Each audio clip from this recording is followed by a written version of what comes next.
Hello again, everyone, and welcome to Velocity Online Racing's coverage of Round 8 of Season 12 of the VOR Signature Series, the IndyCar Championship, as we come to you today from Nashville Superspeedway for the Lovern's Inc. 300 at Nashville.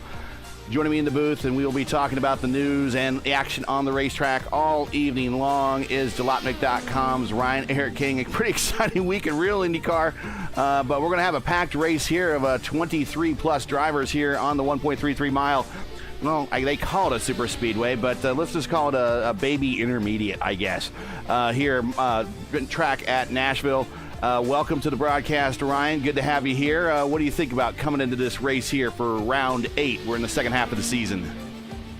Yeah, 1.5 down. We got through the 500. Now it's all eyes on the title chase, and you always want to start the second half well, ideally with a win.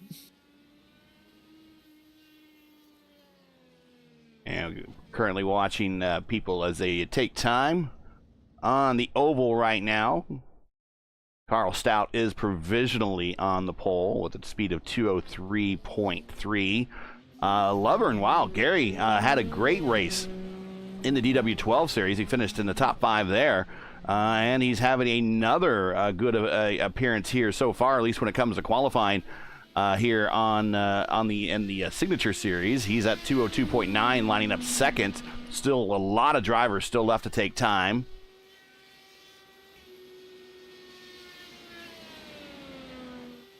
Watching Lonzo Bonder right now, fellow broadcaster, commentator. Did not have a very good Indy 500, Lorenzo did. He got taken out in one of those early incidents that was very regrettable.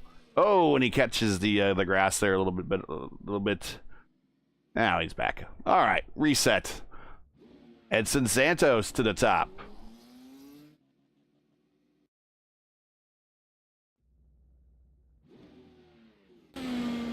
Here's Liam O'Sullivan going to P2.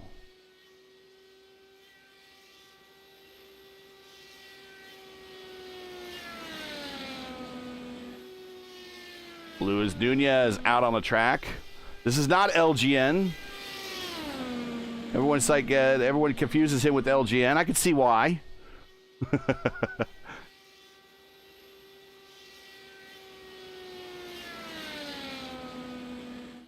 And also during today, we'll actually talk a little bit about the Pro Series race. The round 1 of the Pro Series took place on Thursday.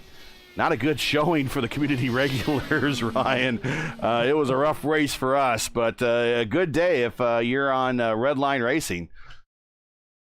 Yeah, it seems like the professionals came to IndyCar and showed us how it's done. Hopefully things go better later on in the season. And if you've not done so already, there's a fan vote on the new track to be added to the schedule. And if you can vote for Milwaukee, that will definitely help the series regulars here in the community even the score a little bit, as we all seem to think that right now we are the better oval racers than the hired guns, but we'll see if the hired guns come to play. 9 seconds left here and left to qualifying, and we will get a provisional lineup here for you. Santos on the pole, and it looks like he is going to get the pole, and he finished on the podium in the DW12 race, so he's already got 225 laps under his belt this weekend already here, albeit in a slightly different car. And we're getting ready to go racing here at the Nashville Superspeedway.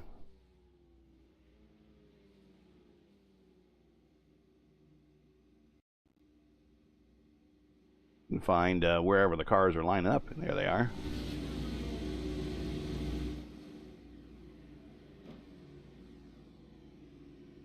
There we go. As the drone has located the entire field now.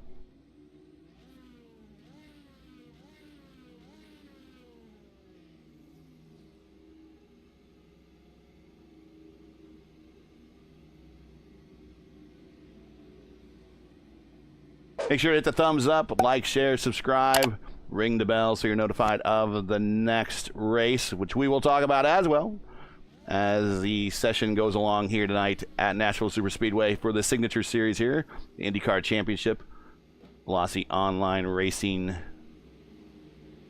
And let's take a look at today's starting lineup from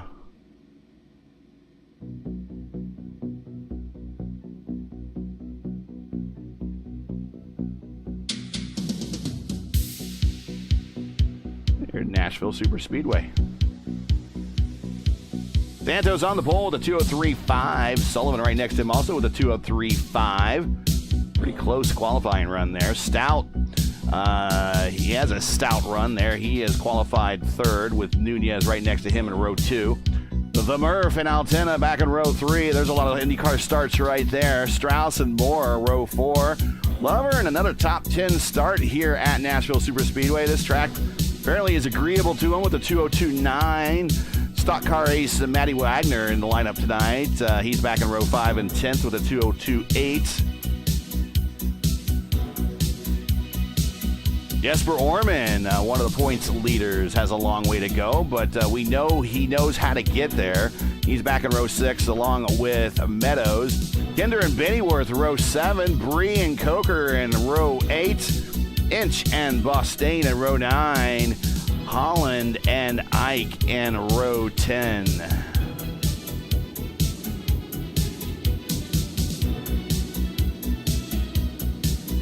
Jomo and Bonder back in 11th, and Millward and Evans, both with Cubans, I believe. They're back in row 12, and they got a long way to go with a lot of dirty traffic and a very hard racetrack in front of them.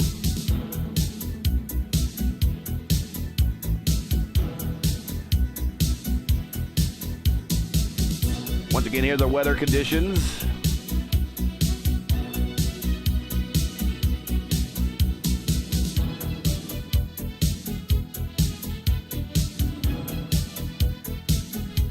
.79 degrees ambient, track temperature 82, and we're getting ready to go racing.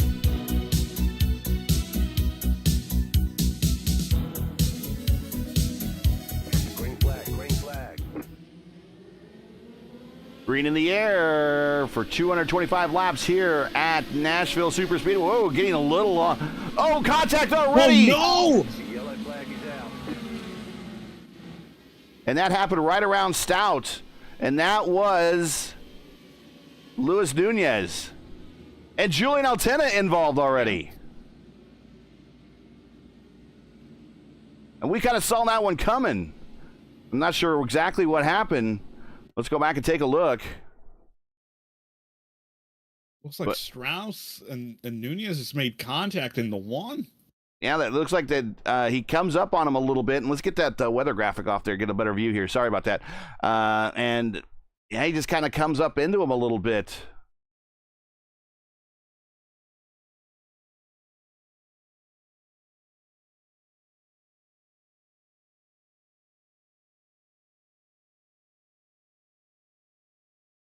I don't know if he was wanting not to give that much room. And there was a little bit of netcode there that happened too. I think Stout's going to be damaged. But the other one that's involved here, there's Julian. And that is not really what he wanted to start the race at. We haven't even talked about the point. There we see the points series, the points championship. Murph blinking on the inside there. Yeah, that was a whole wheel width there for netcode. And then Julian, no place to go, really, as it happened so quickly in front of him. 2 cars down already, and again, much like the same way the DW12 race, we already have word caution here in the turn 1.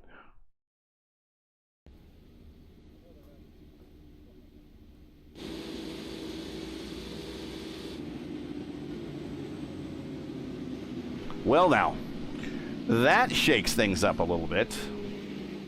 Yep, one of the contenders just out of the race before the first lap's even over. And let's bring in the show you a little bit about the race information here. Here's your race header for the day. Now, the graphic does not show it, but they will be pitting off of turn 3. But here are the race conditions and the stats coming into today's race. We'll be doing 300, just shy of 300 miles here today, 225 laps. We did 200, I believe, for the DW12, so a little bit longer here for the IR18s.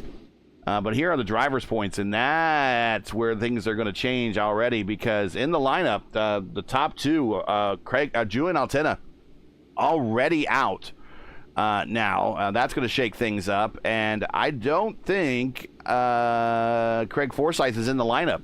So that's an open invitation there for Jesper Orman now, with both of his key rivals out, to capitalize, as he is third in the lineup there. Then Liam O'Sullivan fourth and Mark Murphy fifth. So third, fourth, and fifth looks to capitalize off this early incident here at Nashville. Here are the team points. Altena Autosport's going to struggle here again today unless Liam O'Sullivan can carry the entire team on his back and move that group forward and get whatever points capitalized there over Indy Alliance, who still has two cars in the lineup. Well, I mean, makes it a bit easier that Liam's currently second. Yeah, track position does mean an awful lot here. We did have a couple drivers dip in to get pit stops taken care of. Looks like Stout is currently on pit road getting some extended work done. So he is already down one lap, but Dan Inch and Jomo decided to take the opportunity to top off the tank. Probably not a bad idea being that far back in 20th and 21st. But real quickly, we started with 24 cars on this racetrack, and now we are down to, well, certainly 22 workable cars, but probably 21 now. They're going to be at full strength as Stout is getting some work done on pit road still. So a quick end of the day for our points leader. A quick end of the day to Nunez, who is was looking to be really one of the strong cars here today, starting up front. And Carl Stout also, it's going to be a bit of a longer day for him, as he's still rolling at the moment, or still going to be able to roll. But he's going to be down in the order and down on power more than likely. Speaking of down on power, should also mention that this is the first race that I've ever done, is either being a part of a broadcast or as a driver, where we've reduced the amount of horsepower these cars have. There is a 5% penalty on each one of these cars to help them get around this Nashville Superspeedway a little bit easier. Nashville Superspeedway, known for the long straights and tight corners, and taking a little bit of horsepower out of the thing should make the approaches into the corners a little bit easier. Right now, we're getting ready to go green. Santos is your leader now. Sullivan second, Murphy third, Strauss fourth, Lovern fifth. 4 of those top 5 were in yesterday's DW12 race, so they have an idea of what's going to happen here. And there's a good start by Edson Santos, and an also good start by Liam O'Sullivan.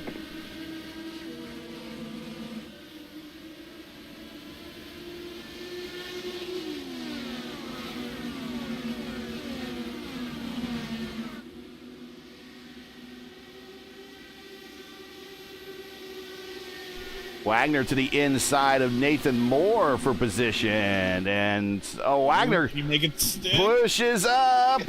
He catches it. You got to make it. You got to make hay while the getting's good here with the fresh tires. And I don't think if he didn't have fresh tires, that might have been a bit of a different outcome there. But Wagner knows what he's doing, and he gets the position. Move Wagner now up 4 spots from where he started. Liam moves for the lead. Let's get back up to the front for Liam O'Sullivan to the lead, and clears himself in front of the Brazilian. Oh, that seems to be... It seems like this is going to be the name of the race today. Picking and choosing the moves that you know will stick.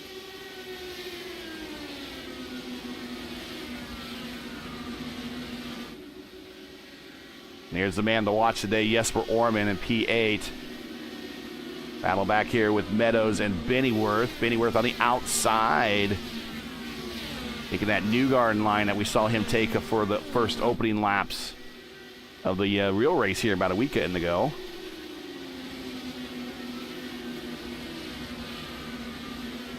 Meadows in that Freightliner livery that Team Penske runs every now and then.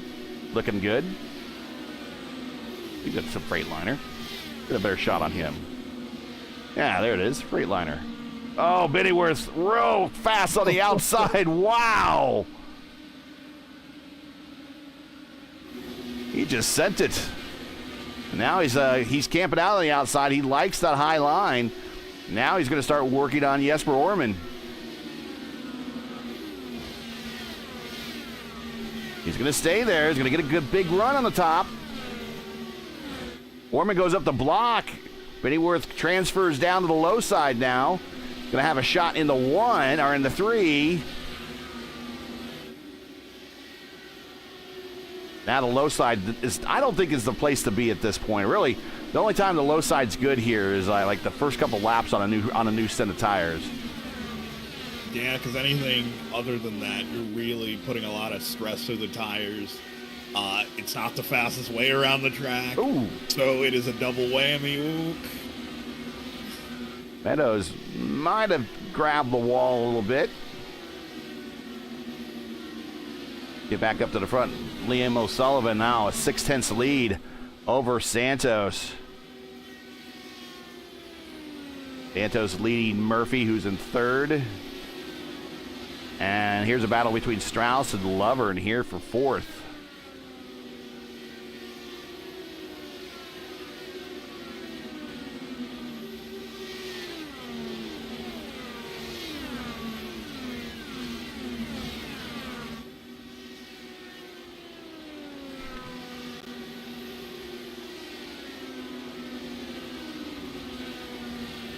And checking out Pit Road Report on chat here.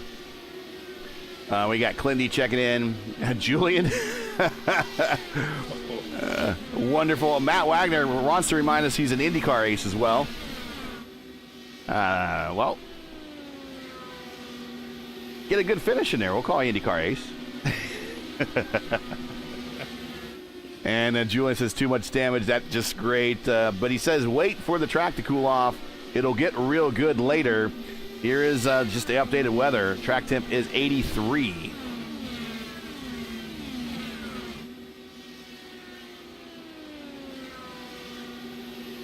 Murph creeping in on Santos for P2. Murph's gone to the high line. And looking at the in-game time, we're about 7 minutes to 8 p.m. local in terms of the sim time.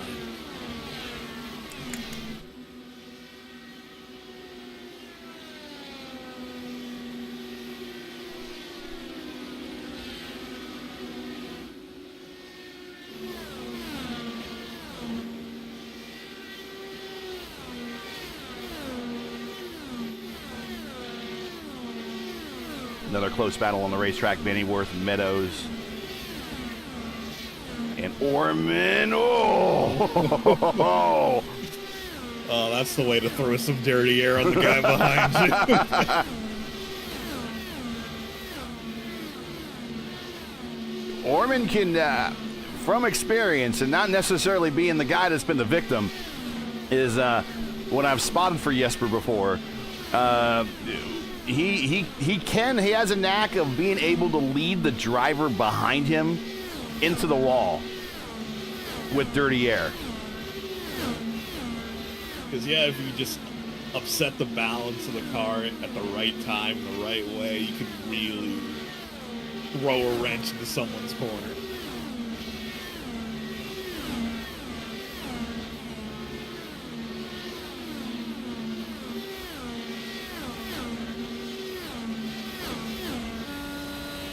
Let's ride with Bennyworth. He's trying to run down Jesper Orman, who will probably end up being the points leader at the end of the day, provided he gets a good finish.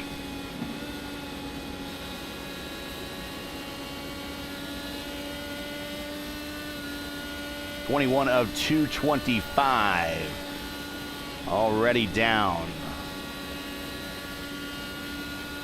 Now with the slightly less horsepower, they should be able to go. They do have 100% fuel, so they should be able to go longer. This should very well be, at most for these guys, a two-stop race.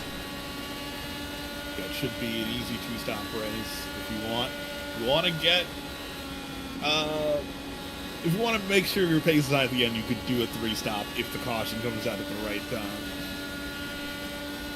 And tires do matter here, though. So that is the other thing. If you can maybe get an extra set of tires on when it matters, when everyone else is out on old set of tires.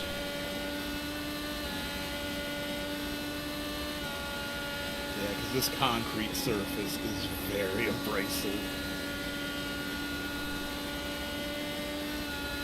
And the undercut is powerful here.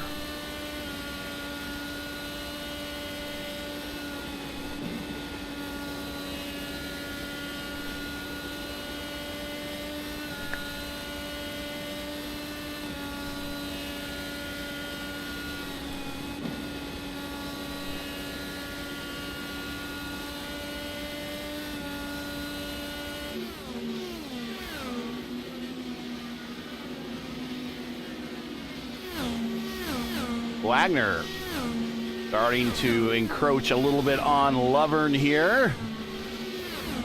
Wagner staying up in the high lane.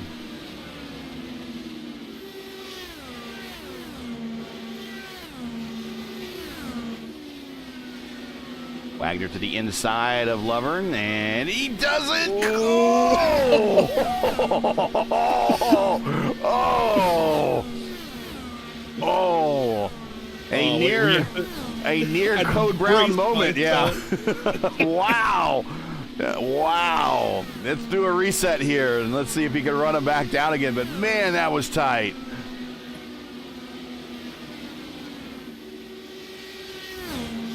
Murph rolling in on Santos now. 2/10 to that battle. O'Sullivan out to a 6/10 of a second lead.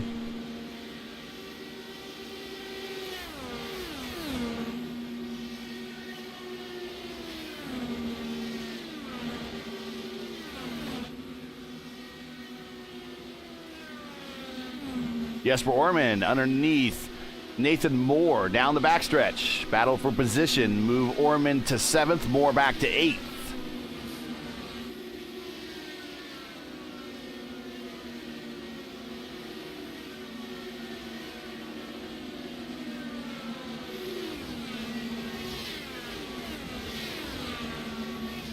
And it seems like everyone has, just about every other car is in the high lane. It's just one car low, one car high, one car low, one car high.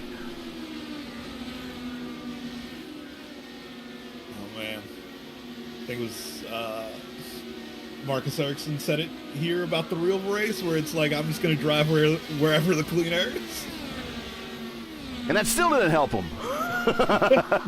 Man, that guy had a tough season. Real tough. I mean, the first couple of opening rounds weren't bad for him, but man, once he got to Indy, it just the season went downhill for Marcus there.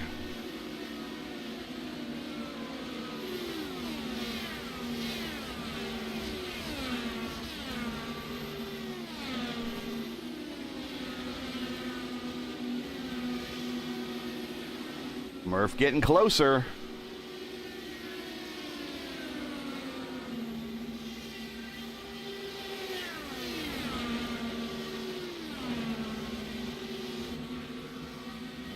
Setting up a move.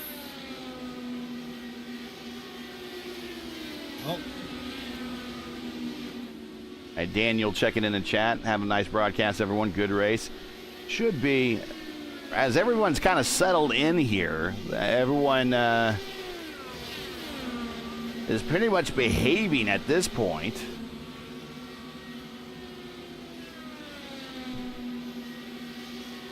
Top 10, O'Sullivan, Santos, Murphy, Strauss, Lovern, Orman getting around Wagner. There's a battle that we have neglected to show you. Two drivers with many starts in these cars, in league competition and in officials.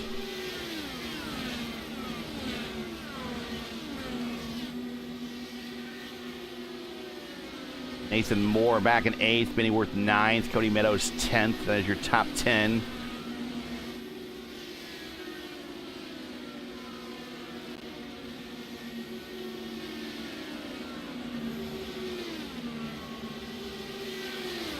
And we're 34 laps into this stint for a lot of these drivers, and we're nowhere near the end here. We're about halfway done. And there goes Orman around Lovern. Move Orman up to 5th. Orman up 6 spots from where he started. Lovern tries to fight back on the high side going into 1.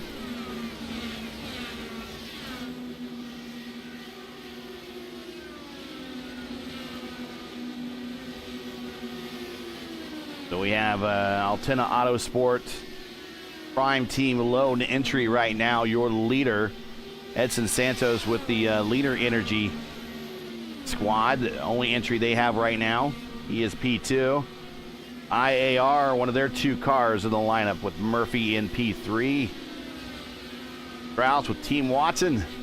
He is currently 4th. And Orman back with the 2nd IAR car in the lineup, currently 5th.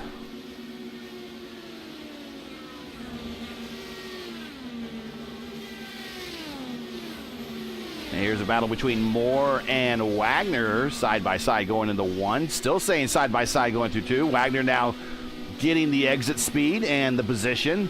Move Moore up to 7th. Wagner back to 8th. Meadows catching up here to Bettyworth. Yeah, no half measures when you go for an overtake around here. It's either you make it or you're going to put yourself at great risk.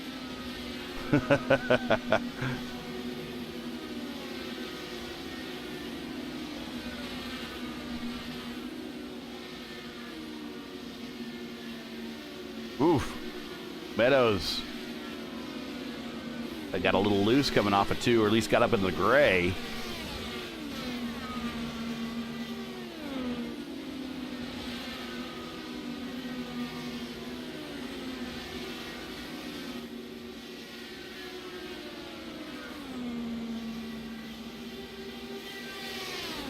O'Sullivan still cruising out front.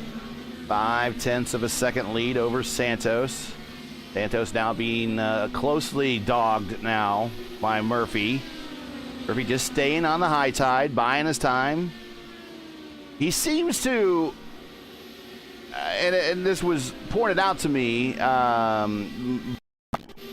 was big lag there for some reason. This was pointed out by Clindy in yesterday's race that some drivers, here goes Murphy taking a peek to the inside here of Santos. Not going to happen. Not with tires that are 42 laps old. Not at this point. But he was telling me that a lot of drivers were kind of taking the Bristol line through here, if that makes sense, where you enter high and then exit low, being pretty successful. And that seems to be... Now, Murph is going to have the crossover appeal there because he does a lot of stock cars. And, in fact, just recently won a truck series race at Bristol. And one of the leagues that he runs in that we may or may not see on the old P1 channel sometime in the future. But he was saying that this is back to Clindy. If you enter high and you exit low, that's kind of the Bristol line. And that seems to be what Murph is doing here. Yeah, because Bristol, another track of the concrete surface, very abrasive on tires, and it's kind of avoiding that exit understeer. Because it's a sensation that I especially hate at Nashville in the IndyCar, where if you understeer on corner exit, it feels like you are just on railroad tracks pointed at the wall. That you pretty much have to start braking to get enough grip on the front to turn away from the wall. Bennyworth and Wagner getting around Lovern. Lovern back to 9th. He might have his hands full with an ill-handling car with old tires. And these guys still looking probably at another, 20 laps before they probably come in again. Here is Meadows under Lovern. This is a battle for 9th.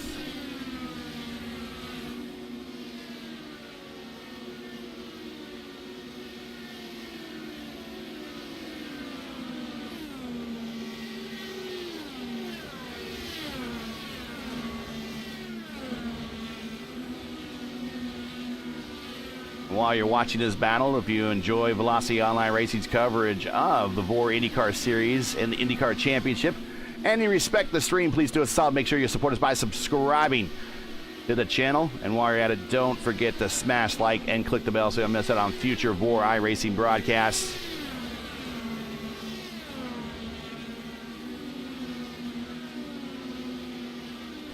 Still watching this battle between Lovern and Meadows.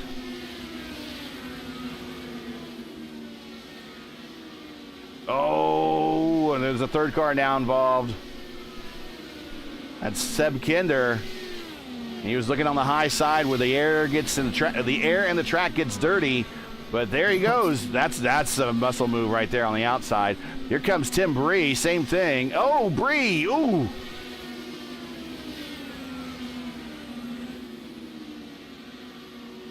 The Lovern now just continuing to move on back of the lineup. Yeah, someone might need a fresh set of tires already. Yeah, no kidding. Next time we will be broadcasting here on the VOR channel will be October 4th when the series moves out to California. The IR18 championship will go to Laguna Seca on the Corkscrew. And the DW12s will put on probably one of the best shows of the year at the late, great California Speedway. That is all coming up here in 2 weeks on October 4th and 5th here on the VOR channel. Make sure to ring the bell. You will be reminded when we go live. That is the VOR DW12 Iconic Series and the VOR IndyCar Championship, Fridays and Saturdays. We'll show you a schedule here a little bit later of what's to expect for the remainder of the IR18 season.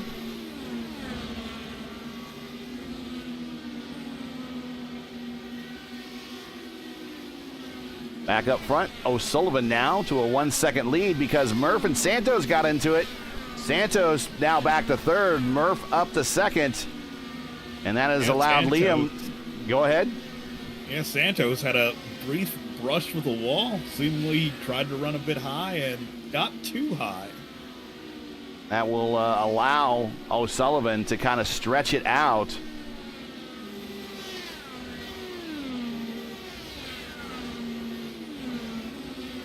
You see, Liam O'Sullivan has led pretty much of this race, 47 of 54.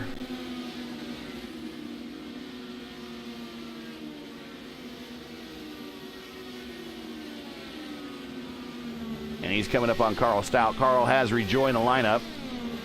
Not exactly where he wanted to. He is currently 8 laps down. Shane Coker also showing out. He's in 21st. Not sure what happened to him, but he is now 7 laps down and still taking time on pit road.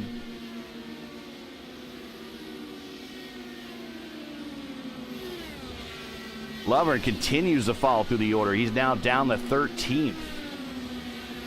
At this point, maybe do you pit? I mean, I don't know. Because we're still a long way from the window, and if you clearly, the pace isn't really there to ride it out.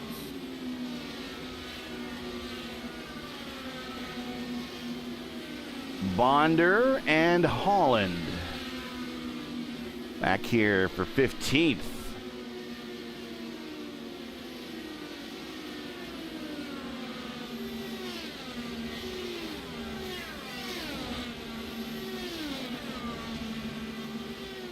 Jordan Evans in the Orangeman car, followed by Aiden Millward. I can only imagine how he is describing this race to people watching this stream right now. These cars do not like this track. This track and these cars do not agree well with one another. I keep saying that, though, when the Nashville Superspeedway became available on the service, I was like, sweet, you know. It's a track that IndyCar is a bit at, and there is Holland coming to pit road. And I remember being excited when it came out, and then my excitement ended the second I took the racetrack in an IR18. It was awful. It was awful. Yeah, the cars felt strangely too powerful. The surface just didn't have enough grip. It made the track feel undersized despite being longer than a mile. Yeah. Danny Worth, pit road, scheduled stop, going to 60.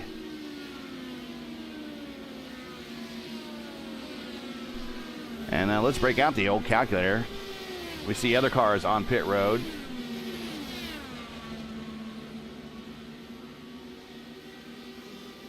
So this is if he's doing a 3-stopper, or trying to do a 3-stopper, or just every 60 laps, he's going to be doing almost 3 3.75 stops. So it's probably behoove everybody if you can go deeper to try to do that. Tim Bree getting around Seb Kinder, move Bree up to 8th.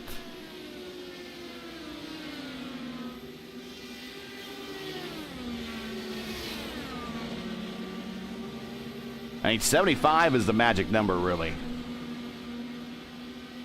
If you can get to 75, that's when you want to pit. Yeah, Liam O'Sullivan, pit road. Yep, 75 is ideal. If you could stretch it a bit further out to make the last stint a bit shorter, that'd be even better to keep the tires under you at the end. Gary Lovern kidding pit road. He's probably relieved. And there we see Gary Lovern coming back off of pit road. Cameron Bostaine had a better run than he did at Indianapolis. He's back underway. Edson Santos on pit road. 75 might not be a possibility with the way that these guys are already coming to pit road. Here is IAR, one of their first team cars coming to pit. Both team cars. And look at Orman. Oh, did we speed? He made up a ton of room and a ton of time. We'll see where he pops out. Strauss is now your leader. He's coming to pit road.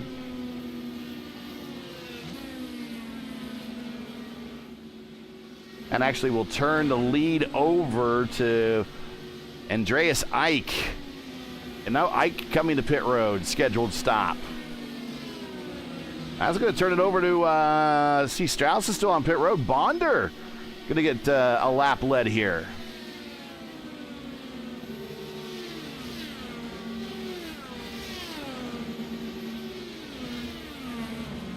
And now Millward out there as well. And maybe the best strategy here, just to dial it down and go as long as you can. Just make as few stops as possible. Bonder on the access road, scheduled stop. Millward going to stay out. Going to get the credit for a lap led here. And then we'll turn it back over to Liam O'Sullivan once Millward hits pit road. We'll see how long Millward goes. He's gone the longest. He has not stopped early on any of the early cautions, so he is at lap 66 now. Bypassing pit road one more time. Coming to 67 for this stint.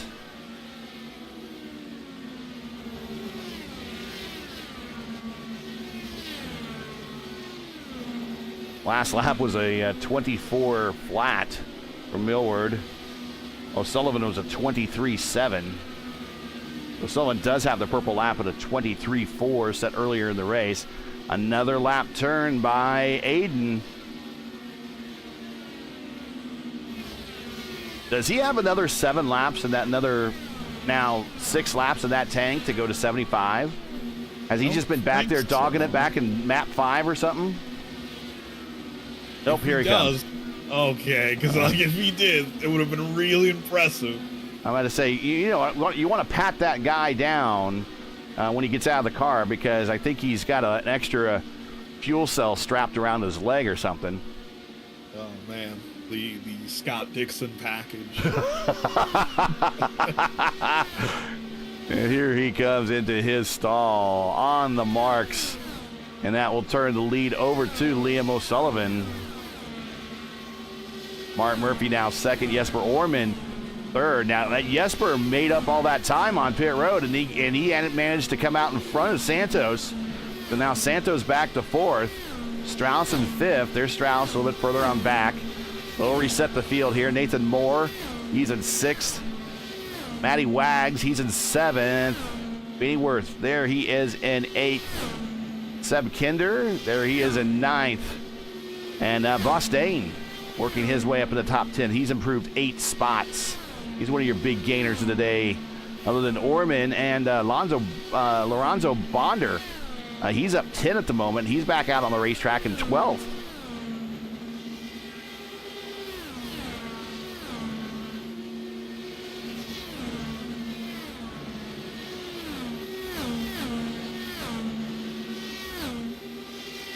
If you're just joining us, this is the Velocity Online Racing's coverage of the VOR IndyCar Series Championship, coming to you from Nashville for the Lovern's Inc. 300 at Nashville.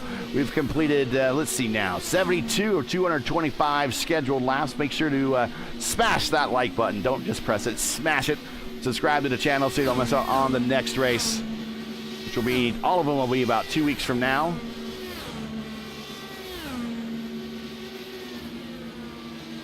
There is your leader, Liam O'Sullivan, who has been at the lead for much of this race, 59 of 74 laps. Now 60. Let's go through the field. O'Sullivan, your winner.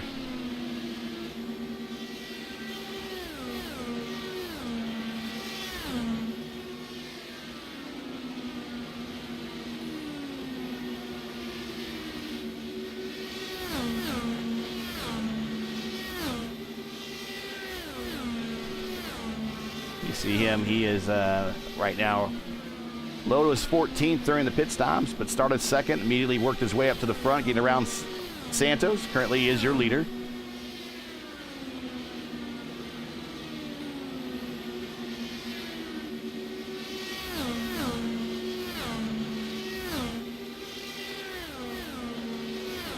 Let's move on back a little bit more here.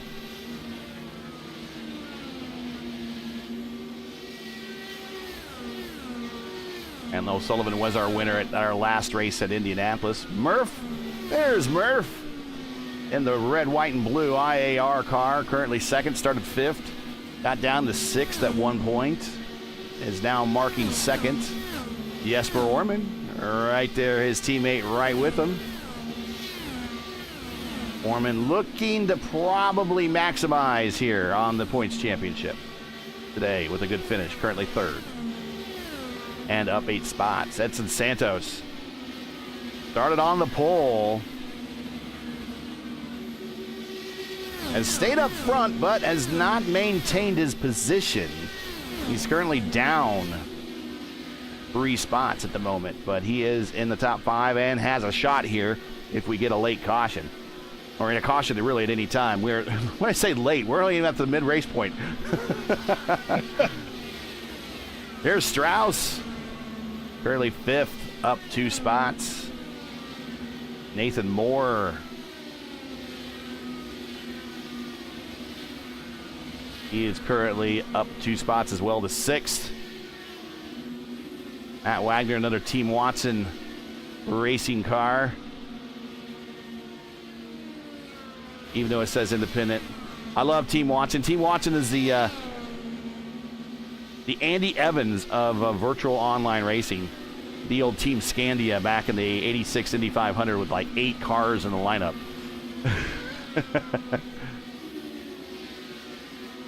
The 96 500 here, yeah. And Benny Worth, there he is, currently in 8th spot. He's been doing some work out there, up 6. Low is 18th at one point, started 14th, currently 8th. Seb Kinder back in 9th, up 4 spots.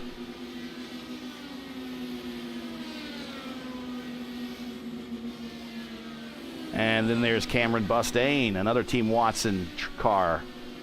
He is in 10th. Andreas Eich, one of the wily veterans out there. He is currently 11th. Along with Bonder, who went the longest on that first stint. And that is the last car on the lead lap. Gary Lovern fortunately lost so much time on the racetrack when he started falling back through the field. Those tires that just weren't agreeing with his car. Now 1 lap down in 13th. And Millward now up to 14th. He's up 9 spots from where he started. That's a huge improvement. He's one of the big gainers of the day. Jomo, there is Jomo. Early 15th. Spider-Man Tom Holland in 16th. Jordan Evans in the Orangeman car back in 17th. Cody Meadows back in 18th. Looks like he had a speeding penalty on pit road, had a 40-second hold, and is now currently 2 laps down in 18th. Tim Bree, I think, had the same problem. He had a 40-second hold on pit road and is back in 19th. And then Carl Stout currently running 9 laps down in the order and just trying to stay out of everyone's way at this point. Maybe make some time up if there's any more attrition. But just a first turn lap 1 incident kind of marred his day a little bit, but still trying to turn some laps out there, get some valuable points for this championship. That is 20 cars running still out of this 24-car field that took the green flag. We're at lap 86 at 2:25. Thanks for joining us. Anything you see out there is anything we should watch for? Any trends you've noticed? I think staying out might be the best way to work your way up in the order, I think. Yeah, because passing is possible, but it is very difficult. And we're at the point where we've gone so long without a caution, the field has stretched itself out. So generally, running along is going to be the only way to get a large chunk of time at once.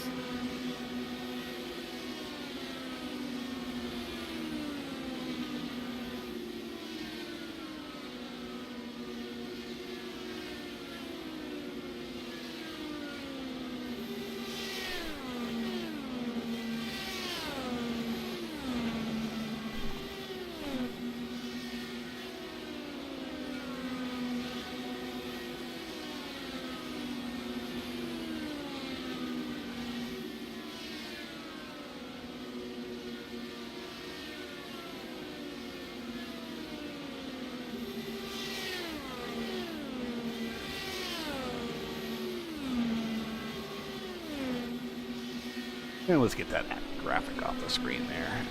Hey, but we do want to pay some bills here, and we do want to thank Lovern's Incorporated. They are today's sponsors of the Nashville 300. Lovern's provides professional services in renovation, remodeling, painting, and mold removal for government, commercial, and residential projects. For a quote or to learn more, like them on Facebook or go to their website at lovernsInc.com today. The link is in the description. And also, Gary has asked me to shout out Tom Lovern, his brother. That is the actual owner of Lovern's Inc. So welcome to the broadcast, Tom. Good to have you here. And we want to thank you for sponsoring Nashville Weekend here in the Velocity Online Racing Series.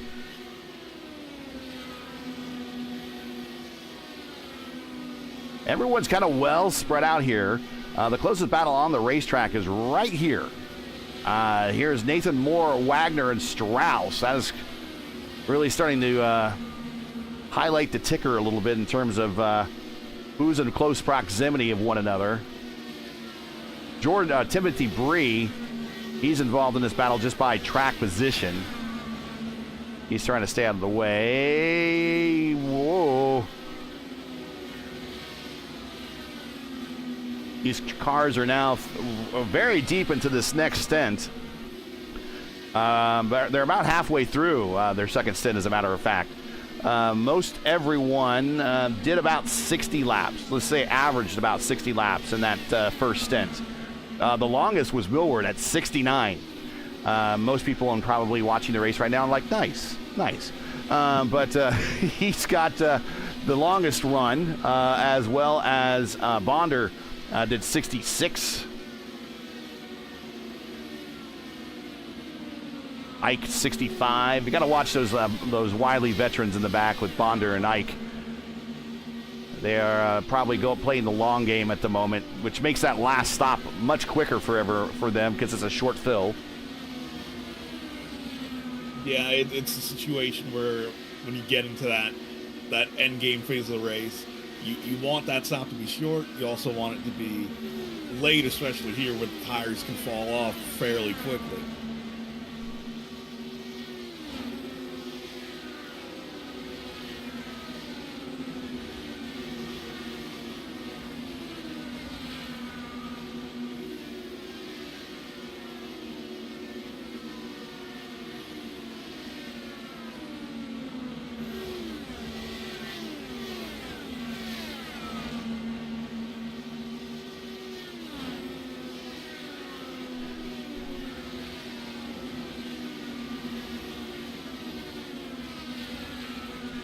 And now everyone's kind of just lengthened out a little bit. There's Holland in front of Moore.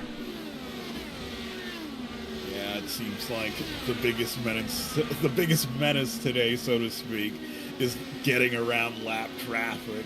Well, if lap traffic plays ball with you, and in most cases, I don't know about you, but I think race drivers' memories tend to run long. We remember those that gave us a break, and we remember those that didn't. And so far, everyone seems to be minding their P's and Q's, at least those that are a lap down or getting ready to go to lap down, that they're not kind of impeding the leaders. But really, I mean, those that really can fight for where they want to stay on the lead lap, so those like a Bonder or Ike when the leaders finally get to them. And let's see, there is Bonder right now, and Sullivan is 1.3 behind. So if we go look out the gearbox here of Bonder, there he is. There's our leader right there. Mom and Dad watching at home for Liam O'Sullivan. Hey, Mom and Dad, how you doing? He is now approaching the leader. The bad part for O'Sullivan is that he's 1.3 away. That's the good news. But the bad news is you're 1.3 away. That means you're within the dirty air envelope of the car in front of you. So as he tries to run him down right now, he is experiencing aero wash, and it doesn't look like it. You're like, that far back, he's experiencing aero wash? Yes, absolutely. That far back, he is experiencing aero wash. Yeah, it'll feel subtle at first, but the closer and closer you get, it gets worse and worse.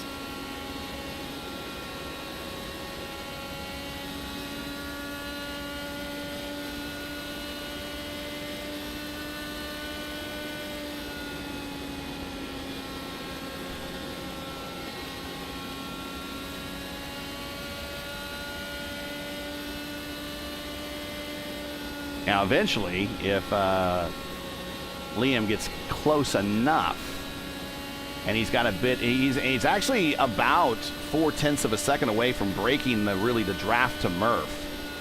And you see on the tree right there, Murph 1.07 back. 1.5 is about the envelope that you get the dirty air or the benefit of the draft. If O'Sullivan can get closer to Bonder, and Bonder still has good pace, Bonder will be poking a hole in the air for him, and that will help O'Sullivan make this next stint a little bit longer.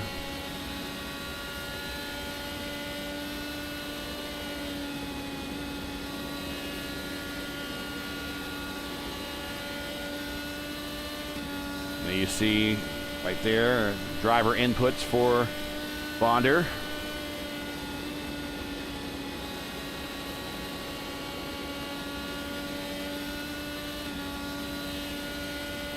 And you're like, wow, 200 miles per hour.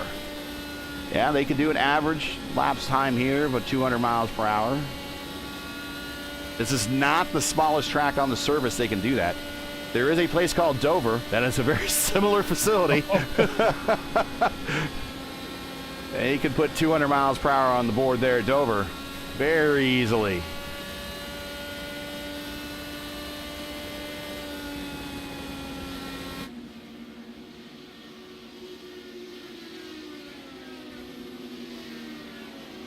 Coming to the halfway point very, very shortly.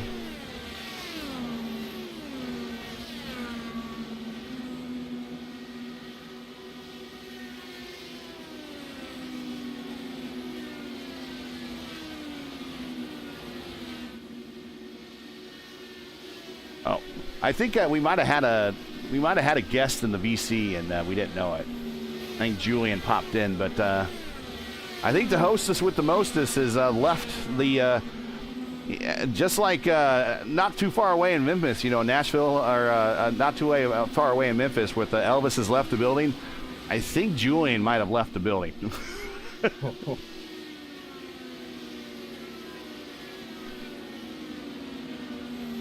He's going to go hop a train to see his girlfriend.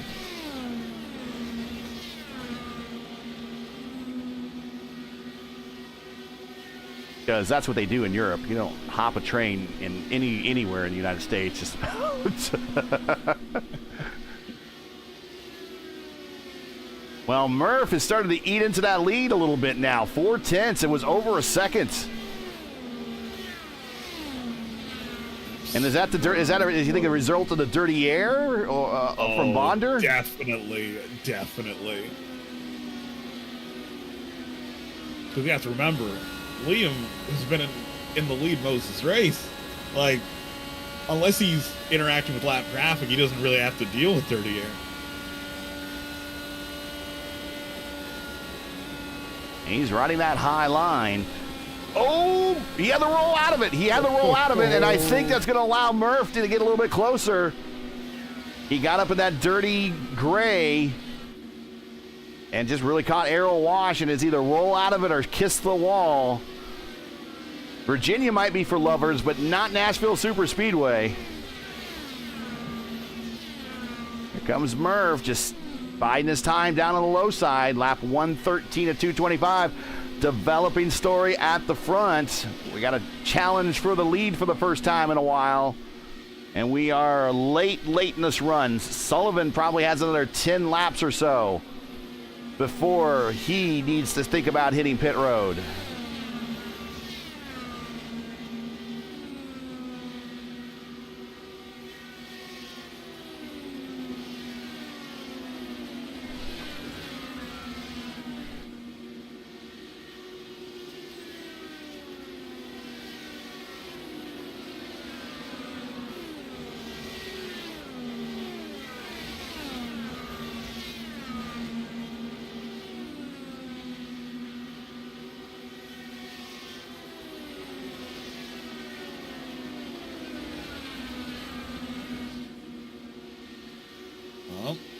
Jesper's coming in from third. Scheduled stop. Get down. Okay, get down. What to say? No speeding. No speeding. So, this is attempt at the undercut. This has got to be an attempt at the undercut. Coming in a little bit earlier, not making time on those in front of him. If he can, which we've already seen him already hit pit road aggressively. There he is, going up on the jacks. And it might work with our two leaders out in front, stuck behind Bonder. That might not be a bad call. And also, keep in mind, Murph is a teammate there in P2, and he might have just went ahead and told his teammate, go ahead, this might be your opportunity. Here's Murph getting closer now as we go through the tri-oval into one. Does he take a look at the bottom side? He does, but he's going to have dirty air from Bonder impacting him now. Bad exit from O'Sullivan into the inside in three. Nope, tucks back in. Oh! Not sure what happened. Looks like O'Sullivan might have net coded into the wall.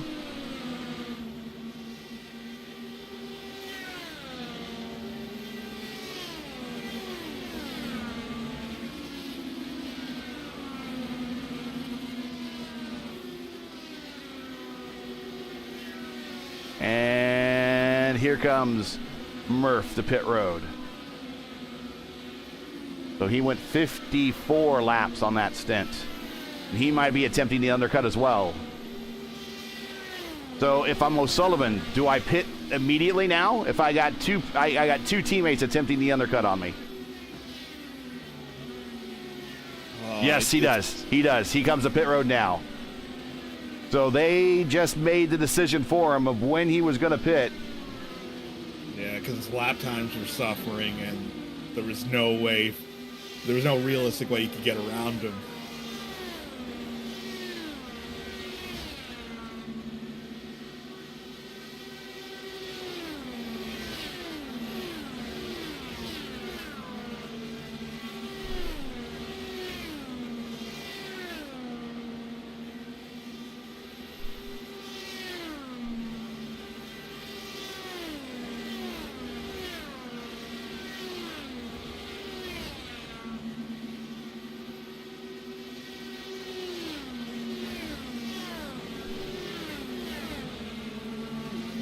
And O'Sullivan and done. So now we're going to see where he pops out in relation to Murphy Here comes Murphy. But Orman is ahead.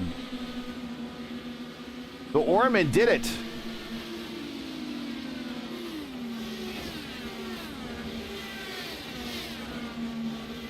And we'll go back and look at this battle between Murph and Sullivan. They're close.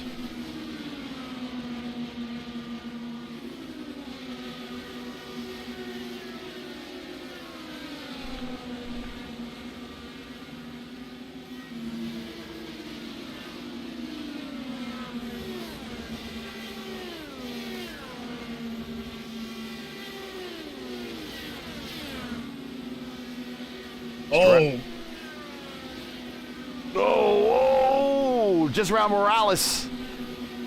And I think Morales, he might have touched the wall. He might be crabbing a little bit. I'm not sure. Let's get... Yeah, he struck the wall.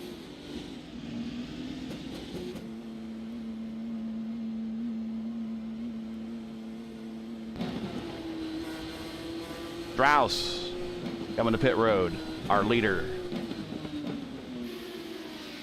Nathan Moore. Oh, Nathan Moore closes the gap right behind him. Good entry for him. Now that turns it over to Millward. Aiden, he went very, very long the first time. 69 laps. There was caution involved there. Can he go into the 60s this time? He's 55 laps into it. I think he probably could do it again. He will pick up the lead here as Strauss is on pit road. Moore's on pit road. So he'll pick it up right there.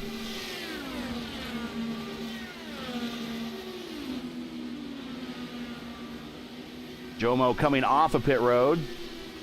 Staying low.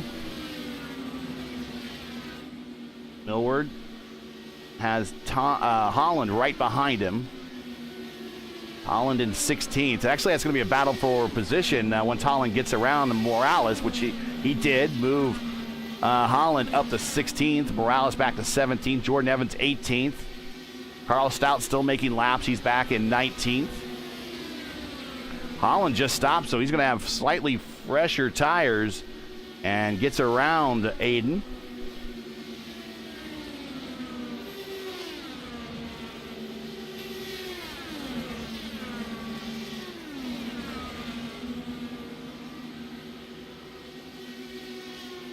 And then pretty soon, Aiden, here he comes. Aiden coming to pit road. He almost did 60 laps again. He's coming to lap 59 of this stint. So he is finding mileage out there.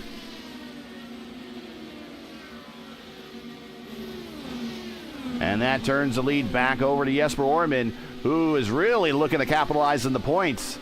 Ryan, if he gets a good finish today, he could potentially move up into the top position in the championship. Yeah, that'd be an incredible haul for a single race. And we are past the halfway point, 1:30 of 2:25. We are talking about in the pre-race, quite the interesting week in the world of IndyCar. We had an FBI raid on Rahal Letterman Lanigan Racing.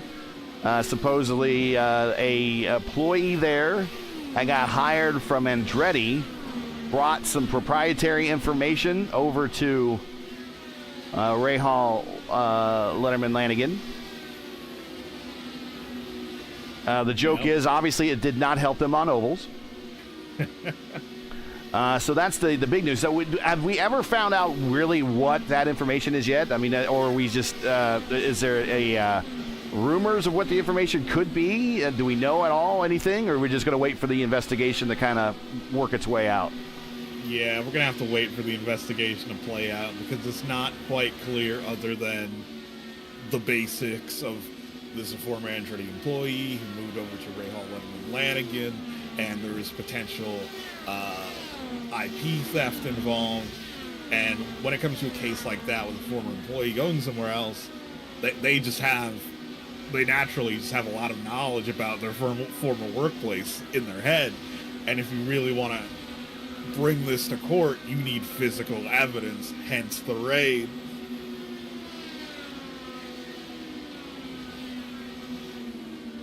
Whether, how this will play out, again, we're going to have to wait and see. And then if that wasn't the only bit of news this week, the other bit of news is Rinus VeeKay but Ed Carpenter Racing decides that they are not going to bring Rinus VeeKay forward into next season. Yeah, and it's a surprise to a lot of people, including Rinus VeeKay, that they will no longer need his services. They haven't announced who will be replacing him, but there is a large slate of drivers looking for rides, including one Alexander Rossi. To me, Carpenter Racing has really kind of fallen. Here's a battle between Bonder and Ike for 11th. Has really kind of fallen in stature here over the last couple of years. They can get guys good and fast at Indianapolis, but they're just kind of not competitive anywhere else. As we're watching Ike and Bonder side by side here, we'll go ahead and clear the graphic and watch this battle develop. Almost feels like a step down further for Rossi to go to Carpenter. I think Carpenter kind of feels like a step above Coyne at the moment. Nothing against Dale Coyne. I mean, every series needs to have a team in last place. It's just the nature of the beast.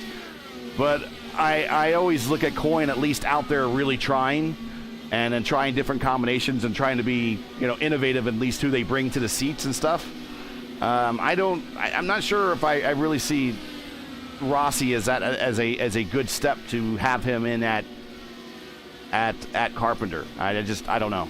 Just me, but he seemed like he would have been a better fit, especially if he could have got access to that technology, that Penske technology at Foyt, but that didn't pan out. But I thought that would have been a really good pairing of Rossi and Foyt.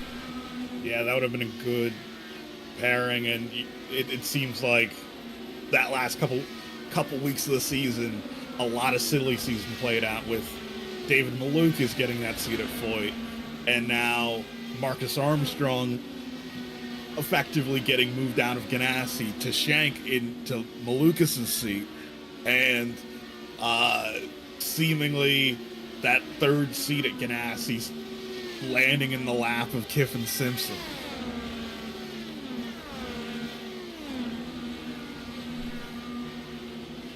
And on top of that, the IndyCar Rookie of the Year. He's outside looking in right now at the moment, isn't he? Yeah, where his teammate Kevin Simpson gets that third seat at Ganassi, which they've confirmed is the final seat at Ganassi. The seat at Meyer-Shank, which is now tied to Ganassi through a technical partnership, given to his other teammate, Marcus Armstrong. The other seat at Shank is, they have already confirmed, is remaining, Felix Rosenquist seat. So, yeah, the Rookie of the Year could be out of a ride next year. Well, there's still open seats out there. There's an open seat at RLL. I don't know if he wants to go there necessarily. They've kind of fallen in stature. Let's see, where else do we have open seats at right now? Well, Carpenter. The coin seats? Well, the coin seats have been rotating. well, Dale Coyne has he no longer wants to do that. Number one, it's going to be against the rules to do so next year. And he wants to have a more stable lineup than he did this year.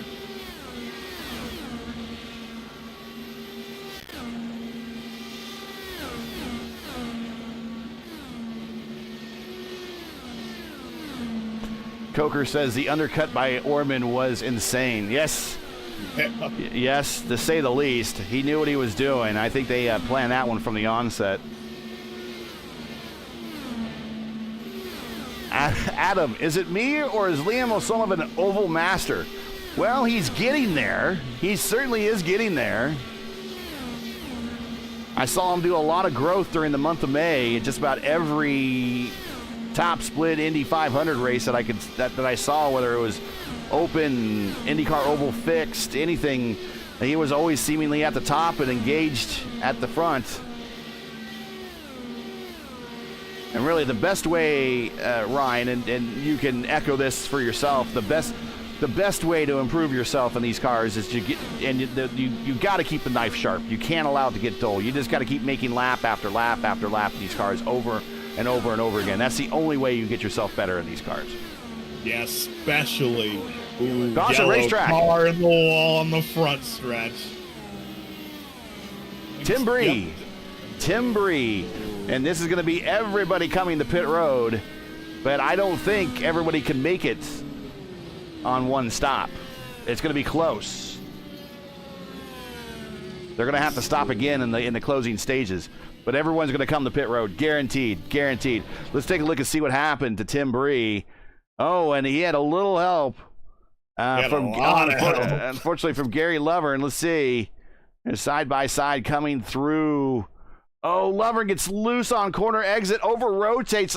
That's normally just a little too much in terms of weight jacker, and he just goes right into the side of Bree. Unfortunately, Bree is kind of an innocent victim there and into the inside wall. Oh, that's too bad. And Lovern's day might be done as well after starting so well.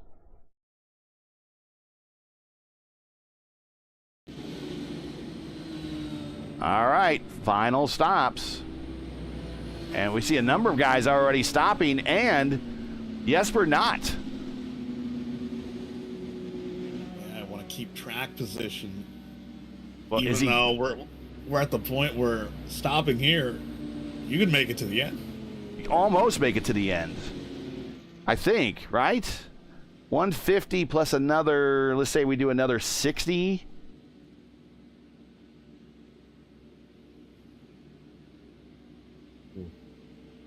Yeah, that's going to get you within sight of the distance, but it's going to be a splash and go at the end or something. And I think I see Jesper working here. Just might as well stay out.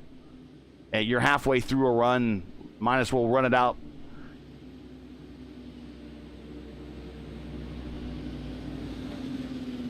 Sullivan stayed out. Murph stayed out. Wagner, he also stayed out.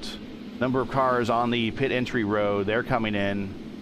Got to be careful not to get the black flag there from passing. That can happen very easily on these tracks that have the inside pit access road. Strauss is in 6th. There's more in 6 now. Bennyworth. And here comes Seth Santos. I think Bennyworth is the lead car on pit road. There he is. Bostaine also coming to pit road. Yeah, the lap car is getting shuffled to the back.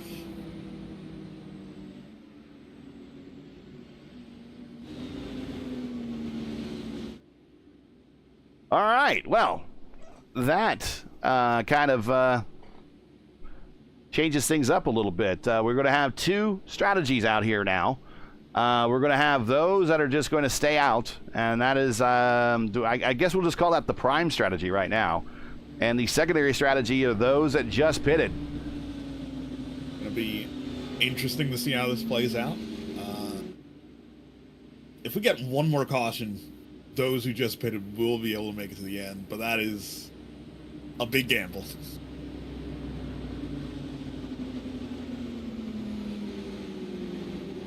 Yeah, I think there's going to be something like 10 to 15 laps they're not going to be able to make it. And they're kind of hoping for some more caution. If we get at least 2 more cautions, I think maybe those that are stopping now can probably make it to the end. But if we go green like we have been predominantly for this race, that's going to be mighty tough to do. Yeah, though we are bunched up together for the first time in a long time. Well, Clindy's calling it. He's saying staying out there was a mistake. The last stop will be seconds faster for anyone who pits. That is true. So anybody that pitted, that will be a very fast stop versus a full stop for these guys. We'll see. We'll see how that shakes out. They want to try to get closer to 190 and that 200 number here for that final stop. And Coker said he got sucked into the wall. It happens here, especially they're very tight corners here, and if you're off just by a hair, it will, yes, the gravity of these walls will pull you right on in. Getting ready to go green here for lap 152. First caution we've seen in a while, two-car incident between Lovern and Bree. We're going back green now. Your leader, Jesper Orman, staying out. In fact, everybody in the top three definitely stayed out. Wagner is the first car that pitted on the lap 150 area.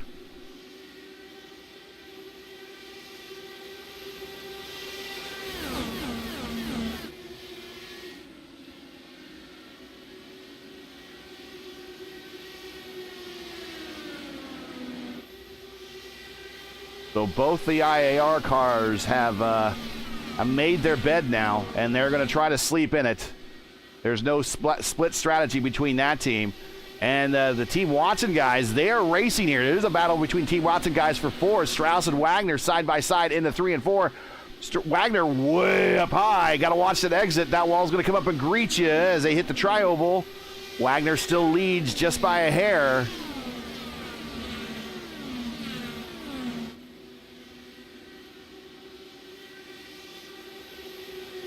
And for them side by side is going to allow the guys behind them to start to pack up a bit. They're getting close, but not within its arm's reach yet.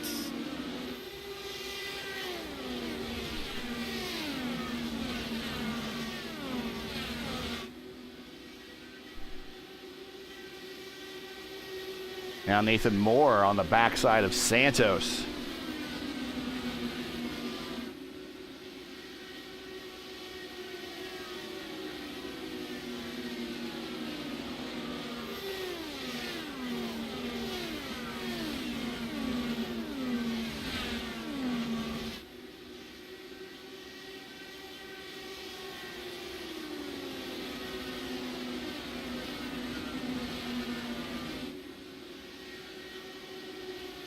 Ooh, Strauss might have actually kissed the wall on exit of 4. If not, it was a netcode effect.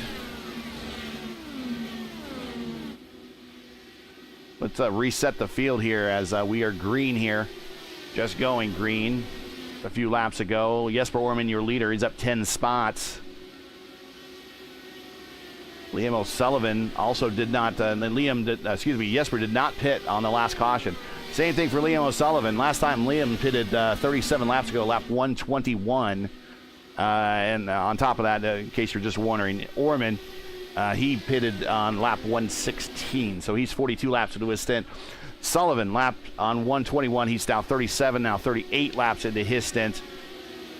Murphy pitted on lap 120. He's 39 laps into his stint. First car that pitted after that caution is Wagner. Already we're 10 laps into that stint. It's Wagner, Strauss, Santos, Moore, Kinder, Bennyworth, Bustane, the top 10. All those stopped in that 149, 150 range.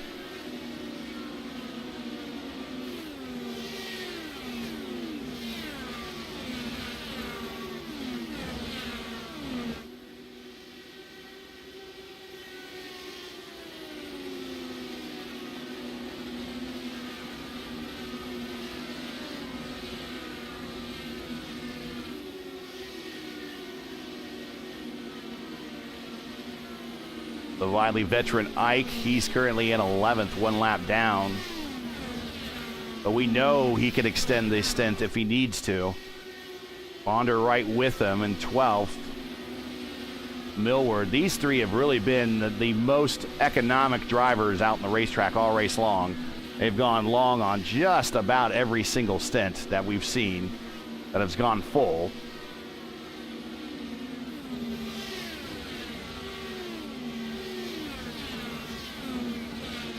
And once again, if you're just joining us, you are watching Velocity Online Racing coverage of round 8 of 14 of the VOR IndyCar Series Championship, coming to you from Nashville for the Loverns Inc. 300 at Nashville.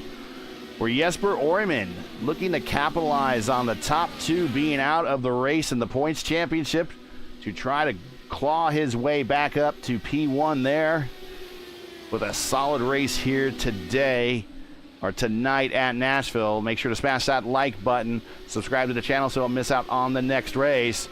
Nashville 300 is brought to you by Lovern's Incorporated.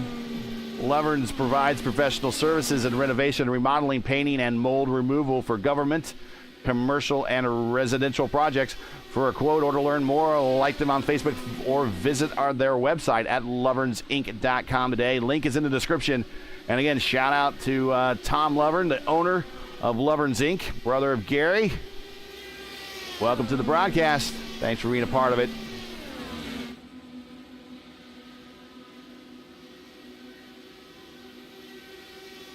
O'Sullivan falling back a second and a half to Orman. Orman, even on those older tires, doesn't really seem to have a problem pulling away in that clean air.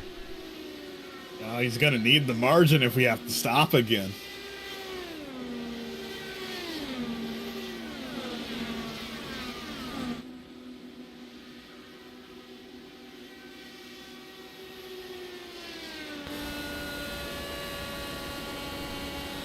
And let's ride with Jesper. 203, 204, 205, 205 going into turn one.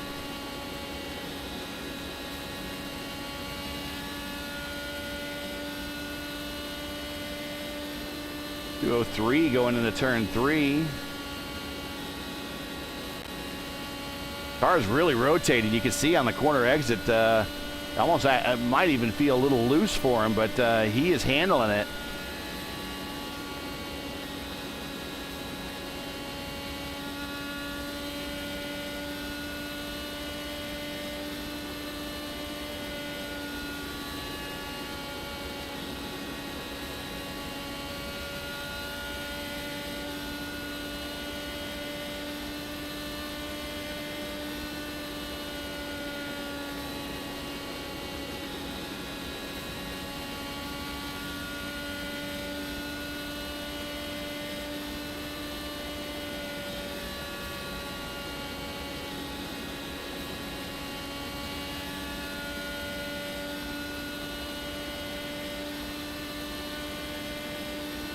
Seconds now, the gap between first and second. I'm just stunned. Yeah, that Orman has this kind of pace. Yeah, he's just pulling away. We're watching him right now. I mean, he is just able to rotate through these corners so much better than everyone else.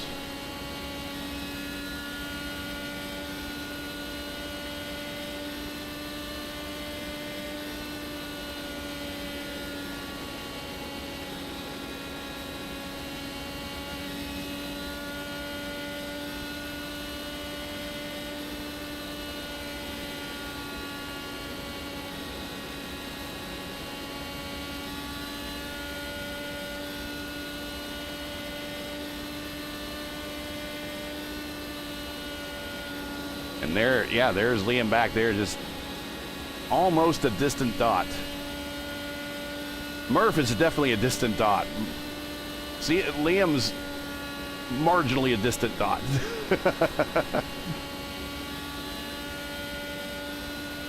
All right, so now we're getting into that range where we're completing laps now at a pretty hefty pace. I mean, we're doing 23-second laps, 24-second laps. So if this stays green, this is going to wrap up rather quickly at this point. When do we think final stops are probably going to take place here?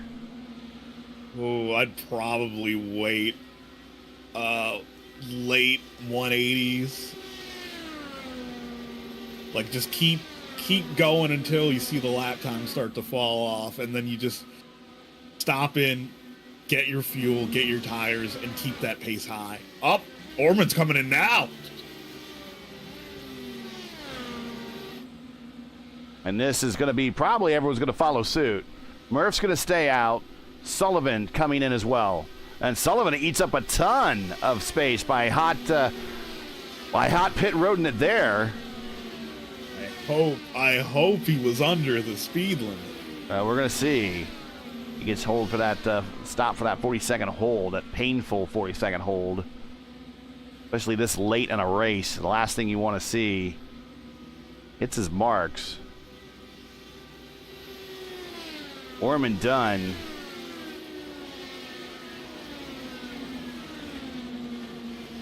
O'Sullivan. Stationaries. No, that is a hold. That is a hold. That's painful. And that's your last stop. That's everything to this point leads to that stop of the day, and that is your last stop. That is painful. Here's Murph. Expect him on pit road any time now.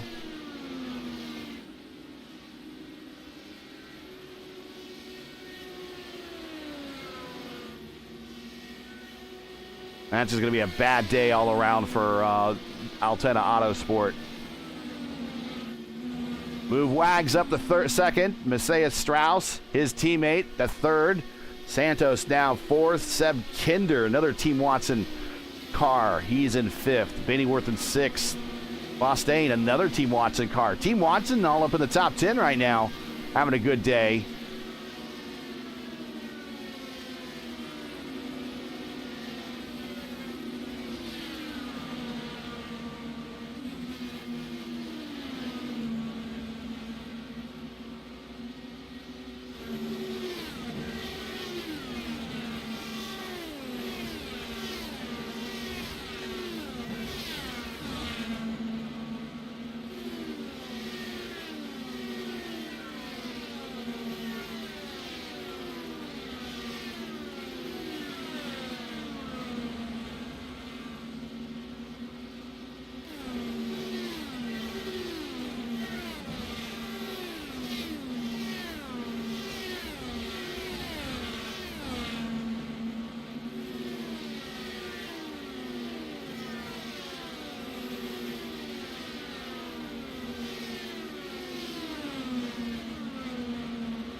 Wagner now the leader as Murph has come the pit road.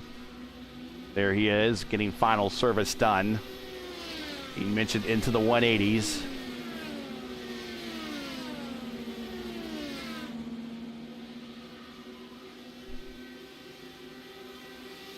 Yeah, it's Orman on the undercut. His pace shows that he should be able to make this work. But it's pretty much the race needs to stay green. If it's yellow,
And again, we're just waiting here for final stop. So we know that Wagner is going to have to stop at some point. But Wagner, remember, he pitted with that group at lap 150.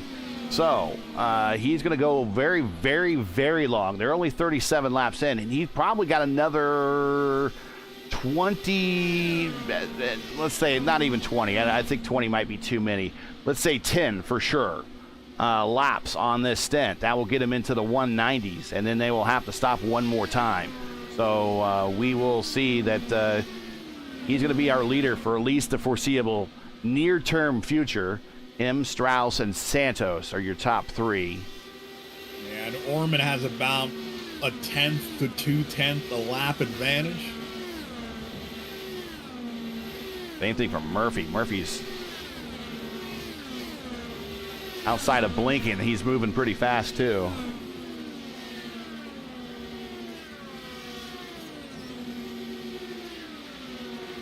Here's someone hit the Mustaine coming to pit road, and final stop. He's done. Down on the way.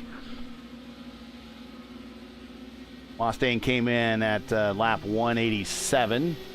So he went 37 laps on that stint. He's one of the 150 guys. Maybe he's cutting that final stint in half. Here's Strauss trying to catch a little bit of a draft from his teammate.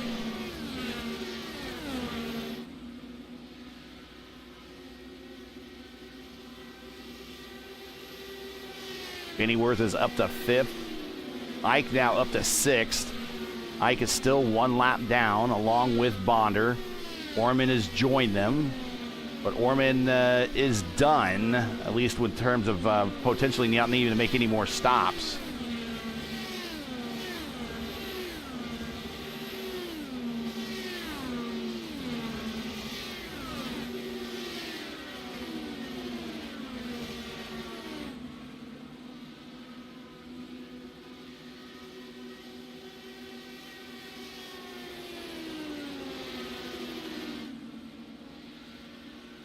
Wags has been out there for a while, ahead of the point here. 11 of 191, now 12 of 192.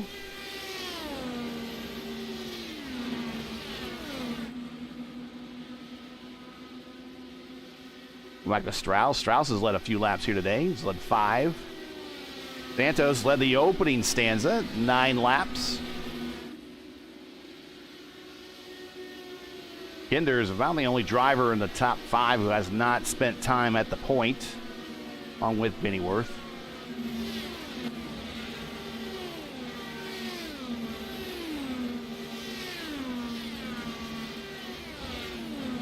Bonder did get credit for some laps led there. Guess not. Jesper Orman, 42 of 192 for him. Or 46 of 192. Aiden's handful of laps at the point today. Murph, same thing, another handful of laps for him. The big leader today has been Liam O'Sullivan, and unfortunately, here comes Edson Santos, by the way, coming to pit road for his final stop. Liam O'Sullivan got caught speeding on pit road, and that's going to kill his day. Just trying to bring it home.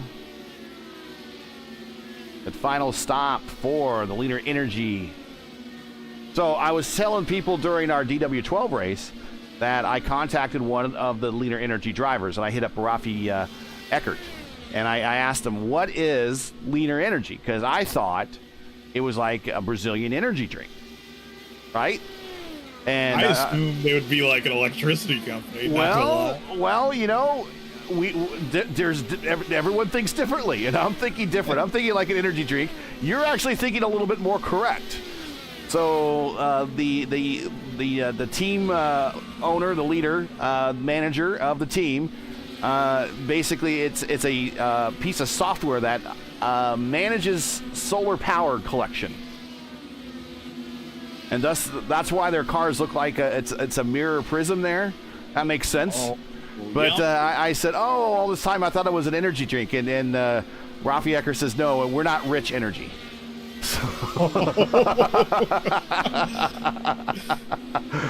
So there is a story of Leader Energy. It is solar power management software.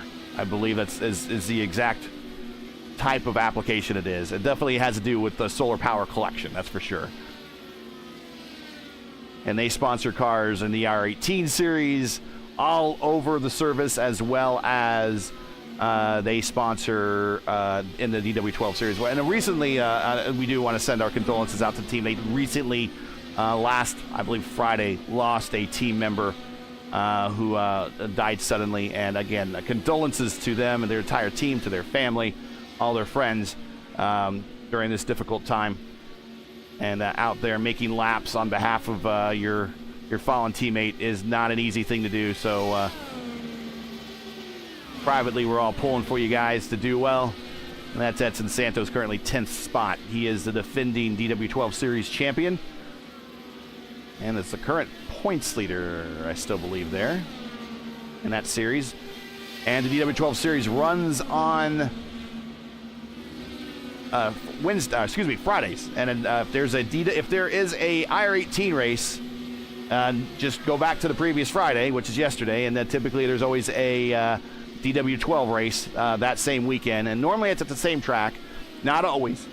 This week it was at the same track. Next week, when we race together, the DW12s will be at the late great California Speedway, and the IR18 will be at the Corkscrew at Laguna Seca. Matty Wagner, still your leader, 202 of 225. Getting into the late stages here, Ryan. Yep, crunch time where you see if the strategy played out perfectly or were you a step or two behind.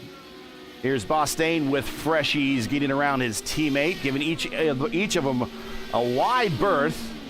Remember, rule 1 of racing your teammate, do not wreck your teammate. Rule 2 is always see rule 1. Liam O'Sullivan net coding into the wall there. He seems to be okay, though.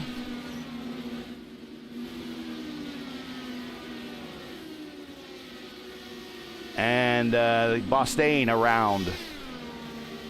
That's just for track position. Strauss 55 laps on this current stint. Bostaine has 15 laps into his current stint. Tires are still relatively fresh compared to the 55-lap-old tires of Strauss. Back up front, Wagner with 22 to go. When does Matty Wags make that turn down pit road? He's got to be wanting. I don't know if he can make it, to be honest. I don't know what your calculations say, Ryan. I don't think he can. And here he comes, actually coming down to, coming off the apron coming down onto the apron off the banking. Final stop for our leader, Matt Wagner. Can he get slowed down, get to the cones? Good job. Going to turn the lead over to Strauss now, who, again, pitted on the roughly the same lap as Wagner, so we don't know how much longer he can go. Another lap or two at most, conceivably. And then that will turn the lead over to Bennyworth, who's also in that same boat. Ike coming in for his final stop. I believe at Millward coming off of pit road. Aiden for his final stop.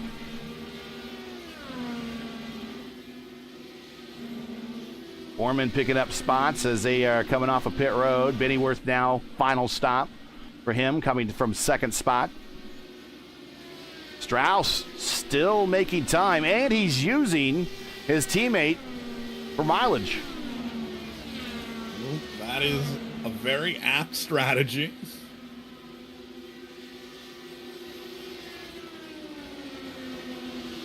But if that doesn't look, Sullivan hitting the wall down the backstretch. I think he's just net coding into the thing at this point. Insult to injury. Yeah. Strauss around his teammate. Strauss, 17 laps to go, 60 laps into this stint, and he is coming to pit road now. Now give the lead back to Orman. Now Orman's got to unlap himself. So nothing during this time frame can happen bad on the racetrack as he needs to unlap himself, which he's going to do there. So now he's back on the tail of the lead lap. Murph's with him. Moore will be right with him. Nathan Moore very quietly has worked his way up to fourth. But here comes Orman now. He's going to bypass Strauss right now.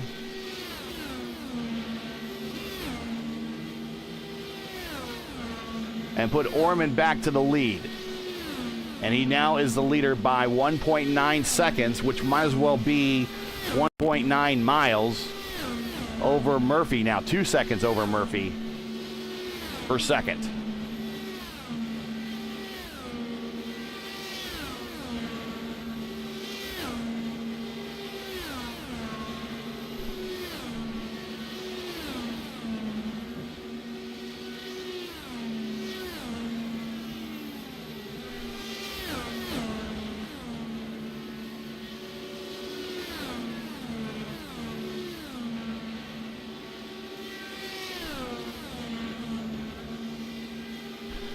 And with 14 to go, let's recap the field as final stops are pretty much done to go to the distance. Orman up 10 spots today. He is your leader.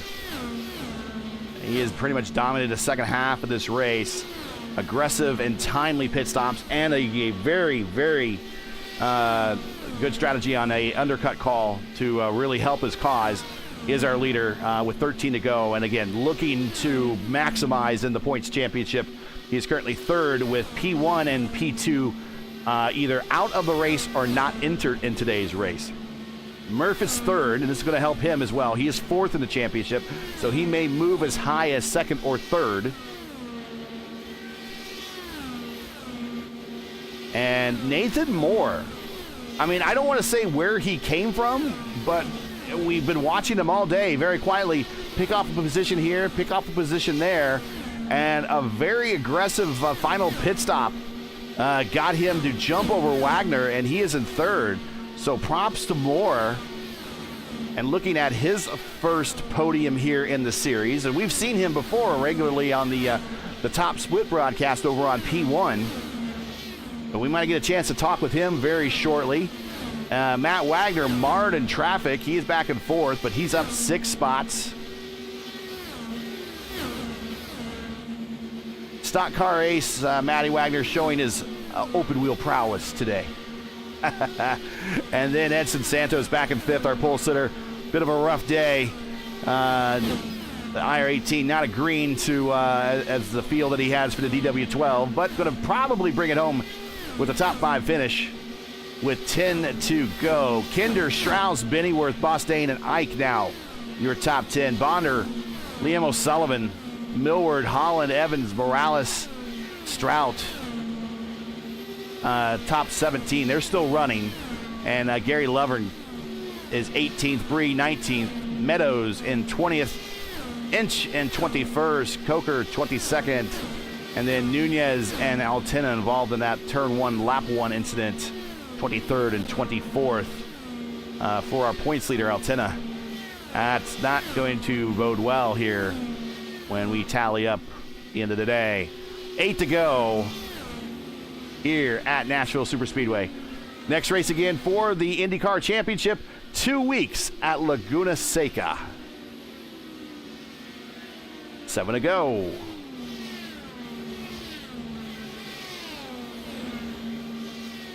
One more time before we get on out of here. If you enjoy the Velocity Online Racing's coverage of the VOR IndyCar Series Championship with respect to stream, please do us a solid.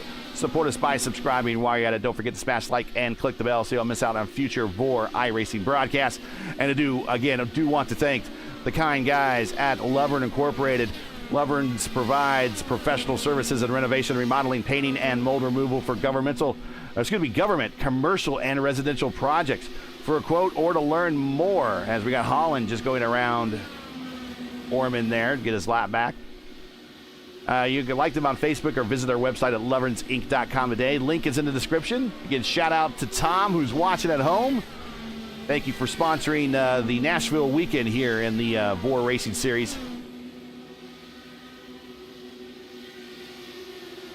And thank you for just being a part of helping us bring these broadcasts to you. Again, that's Lovern's Inc., sponsor of today's Nashville 300. 4 to go here at Nashville. Jesper Orman, 1.4 second lead. Just going to check them off one by one and get out of here with an IAR 1-2 on the front row. This is going to be a big day for IAR in the points championship for the teams. Yeah, massive.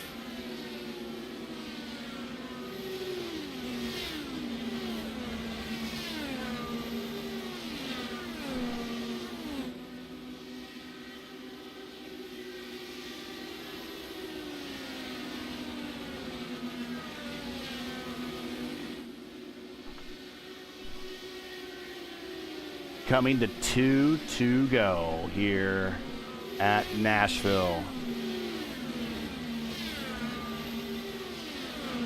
The European with the oval touch, Jesper Orman. Regardless of where he starts in the lineup, back in the pack, Heck, you can start from pit road. You never count this guy out on an oval. White flag in the air. Plainly through 1 and 2. He's got 3 cars in front of him, just keeping gently behind them as they're kind of all racing for track position. Halfway down the backstretch, well off the wall. Orman arcs it into 3 and 4 for the final time as one of the Icemen of the North conquers one of the slipperiest tracks out there. Nashville Superspeedway winner Jesper Orman, and a 1-2 for IAR. Murph finishes second, and Wagner finishes third. He got around Moore late there. We did not see that happen, but a good finish for Moore. I believe that's going to be very close to his best finish here in the VOR IndyCar Championship. Edson Santos comes home 5th.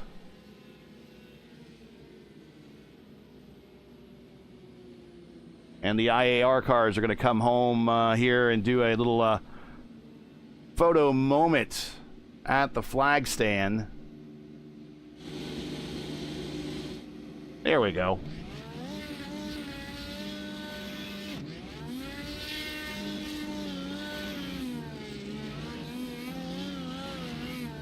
Strauss got the purple lap at some point in the race, so give him a shout. And let's get today's final standings here, and then we'll get into the interview room.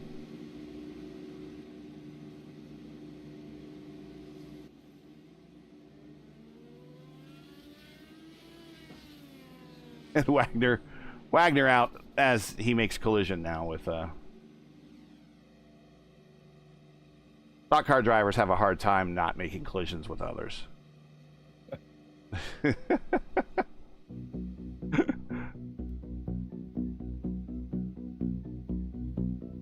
All right.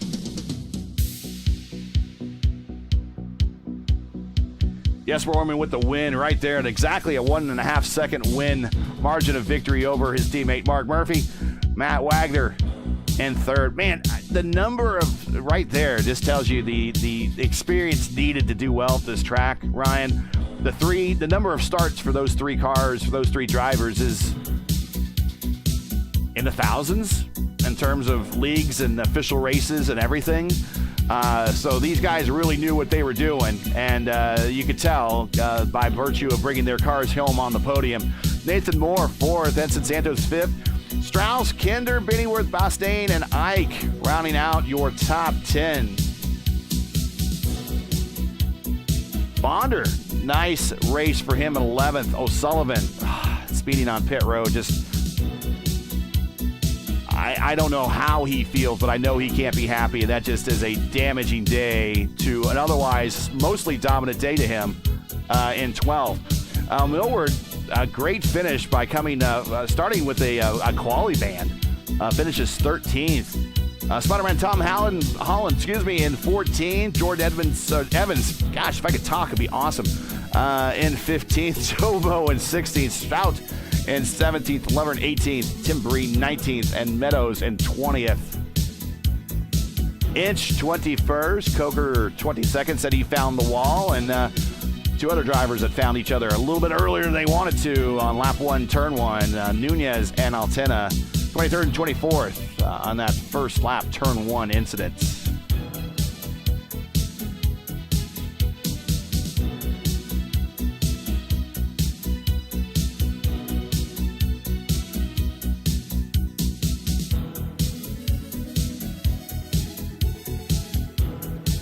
And so we're going to bring in Matt Wagner first, and he should be a pretty interesting interview. I know somehow he manages to listen to the broadcast and text during the race. I don't know how he manages to do that, but he does. And we just need to queue up some replays, and then we'll jump on into this thing.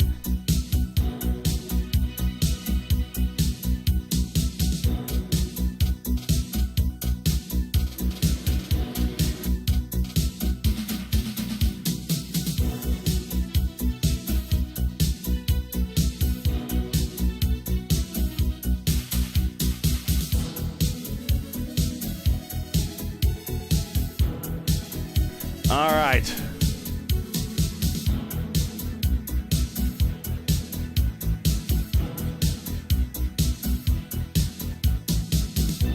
And let's bring him on up in here. Matt Wagner. Welcome to the podium in the post-race interview, my friend. Congratulations on the P3. We didn't catch you get the pass on Moore there at the end, but we knew that you were among one of the fastest cars, led some laps there, maybe with a little extra luck that went your way. Might have been actually had the strategy to get the win, but just so much green flag racing just wasn't going to allow that to happen. But getting third here and proving 7 spots on the day, not a bad day for you at all. Yeah, definitely not a bad day. How dare you miss my pass? That was actually a really good pass. I'm sure it was. That was a really good pass. I passed on the outside of of Nathan there. Kudos to him, by the way. I have never heard that man before, but hell of a racer. He's going to win some races here, here pretty shortly. You talk about experience as you see the podium here at Jesper, myself, and Mark. It goes to show you that experience does pay off here, and the guys who are going to finish in the top 3 here. That's pretty phenomenal. For me to be my first start of the season here at Nashville, I never expected to finish P3, but we done it. The call to come in at lap 150 kind of was a different call than what the leaders actually executed. The top 3 stayed out. You decided to come in. Hindsight, would you have stayed out, or was that the best call for you at the time? So that call was that was a no-brainer for me. Okay. I wanted to pit, try to get off the low side. I didn't know they stayed out. Then I looked at my overlay, and he's like, "Oh, top 3 stayed out." So I got fresh tires, but I think I would stay here, try to pass Mark if I could, and I couldn't do it, and I overcooked the tires a little bit. And decided to stay and hang out and try to save some tire. And once I got in that clean air, try to put some laps in, and hopefully the gap is not too much when I come and make my pit stop. It was a little bit, but we almost got Murphy at the end. You did. You did. It pretty close. It's pretty hard to pass Murphy, but him being my teammate Sunday night, he's going to give me that business. So shout out to him, man. I have, how much fun I race with Mark. We have so much fun together. It's truly a blast. I pretty much like to thank Julian for actually inviting me to race here. Appreciate it. And the other race that he's talking about will be over on the other channel, over on P1. That's tomorrow night. The Dark Horse 500 over on the Dark Horse 2,000-mile ride summer series, which it's kind of I call it the Grand Slam Tour of the Triple Crown tracks of IndyCar. And we're going to wrap up their season over there at 7 p.m. Eastern over on P1 with a full 500-miler at Indianapolis, which we know you're good at there as well. So we will see you there. But any other shout-outs, friends, family, sponsors you want to say hi to before we let you go to give you back the remainder of your Saturday evening here to go celebrate? All right. Actually, I'd like to shout out to all my members at TWR. Love you guys. James, congratulations on the championship on the other side of the another league. I'd like to thank you guys for the broadcast. You guys do a fantastic job. Brian, I know you're hiding in the shadows over there. I know I hear you sometimes, but you do a really good job with pairing with Garrett. You guys are just like 2 peas in a pod. Guys, keep up the great work. Appreciate it. Guys, keep up the great work. Love you guys. Y'all take care. All right. Thanks a lot, P3, Matt Wagner. And we'll catch him again over on P1 over on Sunday in the DW12 series over there. We'll see you then. All right, buddy. Take care. All right. And we will move forward here in the lineup. And Mark Murphy, bring him in here next. I know he's going to be somewhat happy. It's a good team day. Mark, welcome to the booth. Congratulations, P2. Great team day for you guys. IAR has a knack of finishing 1-2 in this league this season. Another 1-2 finish. I know one of these days you want to be the 1 and rather than the 2, but all things considered, considering how difficult this racetrack is in many different ways, not only just to race at, but just to pass and everything in general, you guys did yourself pretty good today. Yeah, it was a good day in the points, good day in the championship, and that's where the payoff is at the end. Jesper was able to get by me in the pit cycle. And he had a little bit more later in the run than I did. I was probably a little bit quicker on outright speed, but he had a lot more later in the run and just kind of sawed it off from us there. And, and then at the end, we actually made a mistake. I mean, we should have pitted and didn't. It was one of those deals where the pit lane opened up right as we were passing by the pit entrance. Ouch. And we kind of got caught not pitting, and it worked out.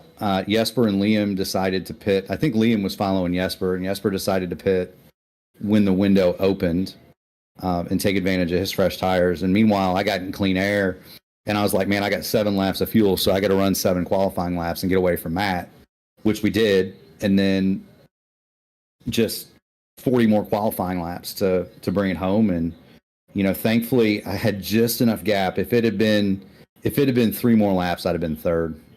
Matty would have got me, but he's so doggone good and so fast, and fun racing with him, fun racing with Jesper. Thanks to Julian for putting on a league. It was a ton of fun. I'm tired though. I bet. Talk about the different conditions that the car had. That's probably a first time for you. A 5% kind of a horsepower penalty here for all these cars. Did it make the racing any better for you out there, or in theory that maybe it did, but in practice it wasn't that great? I mean, your thoughts on kind of coming in with 95% horsepower instead of 100%? I didn't notice it, to be honest. What I noticed was, we were just here in the fixed series, and we had the short oval wings on the car then.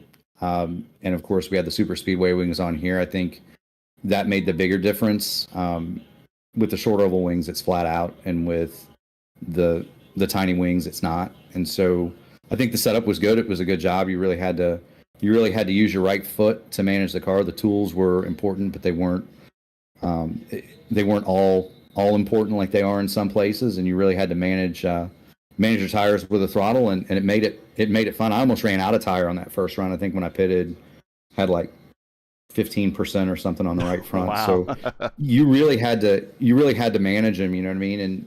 And that was the key. But I did not notice the reduction in horsepower at all. Shout outs, friends, family, sponsors. Anyone say hi to for the P2 1-2 here for the team today?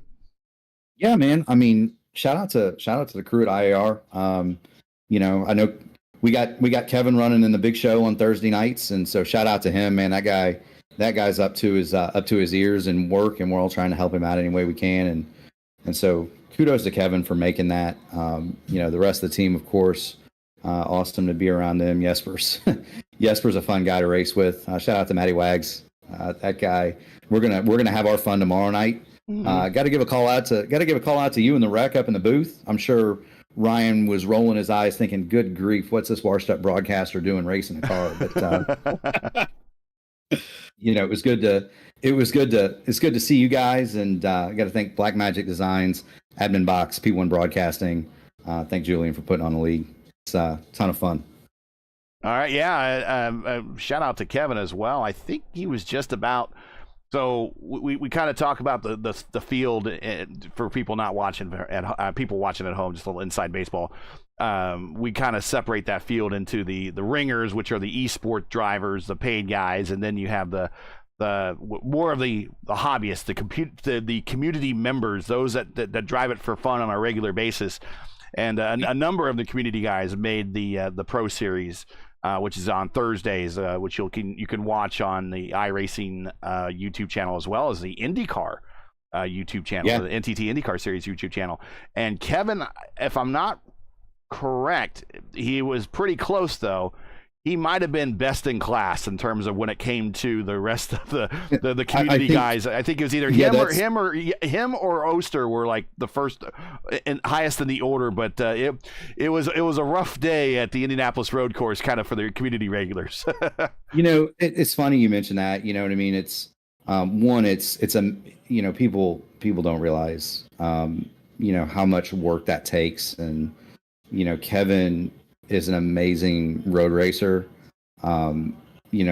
Basically, but it takes a village. I mean, they're going to go to Iowa, where some of those esports guys don't, they're not experienced oval racers, and the Osters and Kevin Burrells and Robert Malechkas have a ton of experience. Adam Crane, those guys have a ton of experience on the ovals, and so we've loaded up a bullet for Kevin for Iowa, and I'm happy to help out and looking forward to cheering him on from the war wagon for sure. It does take a village. Well, congratulations on your performance here, and I know the next track is not exactly in your wheelhouse, but you're now either second or third in the points. I'll have to see how the points shake out. Thank God for drop weeks. For sure. So Laguna Seca is coming up, so you should probably at least try to take the green flag at the very least to see what happens. Case in point, go back to the Formula Indy Series broadcast there. We did a long time ago, and half the field took itself out on the front stretch. Of course, that was a standing start. We don't do those here, but you never know. But hopefully we see you next week or in 2 weeks. But if not, it's good seeing you this week, and we'll catch you at the next one. No, I'll tell you what, I'll be at Laguna Seca. That's one of the things that Sam Carosella and Kevin and Seb have really been working with me on is road racing, and had a little fun with Clindy last night at Indianapolis. He and I we sent you some pictures, Gary. He and I had it out for second, and he went by me, so I made the same move 2 laps later, and he turned in when I was there, and I missed the apex by 10 feet, and we kind of banged wheels a little bit, and I got by him. So I know he was watching this one, and he said we made a mistake staying out. I said, man, I just stayed out there to make Clindy look bad to run second. You know what I mean? But it's it worked out. The way that whole thing played out worked out real well, and just got to keep doing this. There's no shame in finishing second to get Roman on. No, that's for sure. That's one of these days. One of these days, I'll figure out a way by him. I thought it was going to happen at Texas at the end, and I was catching him at the end here too. But then again, he was probably just pedaling it, waiting to get home. But yeah, we'll do it one of these days. Well, we'll bring him into the booth now. But congratulations, and we'll check you at the next one. I'm sure you and I will talk later this week. But congratulations on the day, nevertheless. Absolutely, Gary, Rec, y'all keep going fast and having fun. You hear? We try. Thank you. All right, let's bring up Jesper. Jesper Orman, congratulations. I'm sorry, we could have got you up here earlier, but like Mark likes to talk. So welcome to Victory Thanks. Lane here. Man, a couple of things here we noticed with you. First of all, king of the undercut. Oh, my gosh. And also, we saw you come to pit road a couple of times really hot, making up that difference between yourself and the car in front of you, and that paid off a couple of times as well. So using pit road strategy to your advantage today at Nashville. Talk about your race. Absolutely, yeah. I was hoping that nobody paid attention to my first pit entry there, because that was obviously over the line. I was lucky not to get a black flag there. Hit the cone, and apparently 2 guys behind me got a speeding penalty because the cone wasn't there. So I apologize for that. But yeah, I mean, I've been running the car for so long that I kind of looks like I'm pushing, but maybe I'm really not. I'm just. The first time was sloppy, and the other times I was kind of taking it a bit easy. But once you've ran this car for 5-6 years, all that is automatic, and yeah, it's all good. Talk about the second half of this race. I mean, once you got to the lead, I mean, it was really your race to kind of lose, and just spotless driving from that entire second half, taking the lead and then just kind of running away with it. Any thoughts of those? I guess the biggest decision you had to make really occurred at lap 150. Do you pit or do you not pit? Was it a no-brainer to stay out, or was it a bit of a gamble to stay out? That's a good question. First off, I did not expect to qualify P11. I was kind of surprised that I was so slow. But again, I didn't have any practice, so that's why I guess I was kind of worried there that, okay, I knew it was a track position race it was going to be, so I was kind of worried, like, can I get myself to the front? I wasn't sure, but the longer the stint went, the better were my tires compared to the guys around me. So I passed a couple of guys, and think I was up to P3 there, and I managed to do the undercut. And from there on, I knew that the tires are kind of plateauing out a little bit. So I was kind of stuck in that 23.5, 23.6 range. And I knew that the guys, maybe even if they had 10 or 15 laps pressure tires, I knew that they probably could not match those lap times anyway. So I felt good when I was in the lead. Obviously, clean air here is awesome. Yeah. And yeah, as you say, the yellow comes out there at 150. And I kind of forget to pit, honestly. I probably was gonna pit, but I forgot that you were supposed to pit from turn 3. Yeah. So, but it's still a 50-50 call. Okay, if yellow comes out, and yeah, I'm screwed there. I came out P11 after that pit stop, and if the yellow comes out, obviously that's a really bad situation to be in. But at the same time, let's say I pit there and a couple of guys stay out. They have track position on me. So yeah. So you could call it 50-50 with a bit of a risk involved. Worked out in the end because I managed to get a 3-second gap there on that stint because I had a little less fuel. Yeah. So that was the thing that basically made me win this race. I knew that I had to push those that half stint, otherwise it would have been really hard. Yeah, it almost sounds like if that that caution occurred any later and you missed pit road, it probably would have been a mistake. But right where that caution fell and that missing pit road turned out, if it was at the perfect moment, that if you could have gone either way at that moment and not got a penalty. But if it was probably later, probably you would have been more penalized because losing all that track position. Exactly. Yeah, it's one of those 50-50 things. And it worked out to your advantage in your favor, getting the win. Now, let's talk about the points championship with Julian wrecking out early today, unfortunately. And then we don't have Craig Forsyth in the lineup. Probably makes you the points leader going to a road course race. We know that you're good there, but you prefer the ovals. We know that. But how's the outlook? I mean, we're halfway through the season now. You're the points leader more than likely. We're going to Laguna Seca. So what's the outlook for the remainder of the season for you? As now that you're probably the points leader. Yeah, I'm definitely going for the championship. I think though that. I just checked the standings after this race, and I think Indy 500 was a double points race, and I was I couldn't make the race, so I think Julian gained almost 100 points on me. I think he's still like 40 or 50 points ahead, but I gotta say it's a shame that he was taken out today. I mean, you want the fastest guys to be there up front. That's not the way I want to obviously, win a championship, but. I have to take it. I wasn't involved, and okay, he's out of the race. And if I win, I'm gonna eat a big chunk out of his points lead. So for sure, yeah, road course next, Laguna Seca. I'll make it. Not my favorite track, obviously. Yeah, right. I'm predominantly an oval specialist, as sad as it sounds.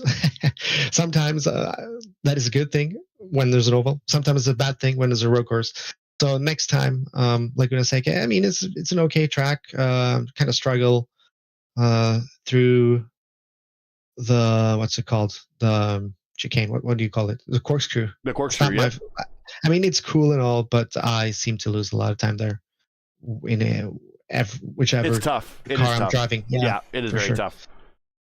All right. So, well, we'll see how it goes. I'll aim for a top 5. If I have a top 5, I'm lucky. All right. Top 10, I'll take it. All right, he's calling a shot there. All right. Well, we'll see you 2 weeks, so you got some time to practice. I know you're going to be helping out Kevin over in the Pro Series. Get some practice in for that as well. Yeah, for sure. So I know you'll have your hands full on more than one thing here and leading up to that race here in the next couple weeks. But congratulations on the win today. You should, yeah, you're right. Julian does have a big lead, so you've eaten into it quite a bit. So at the very least, you're second, but definitely got yourself in a better position for the points championship if anything else should happen going forward. So all things considered, a good day, and we will see you at Laguna Seca with things a little bit more evened up at the front. Absolutely. Thanks for broadcasting, and big shout out to my teammate Mark for securing that P1, P2. No problem. It's our pleasure. And we'll catch you at the next one. Yep. Thanks. Bye. All right, Ryan.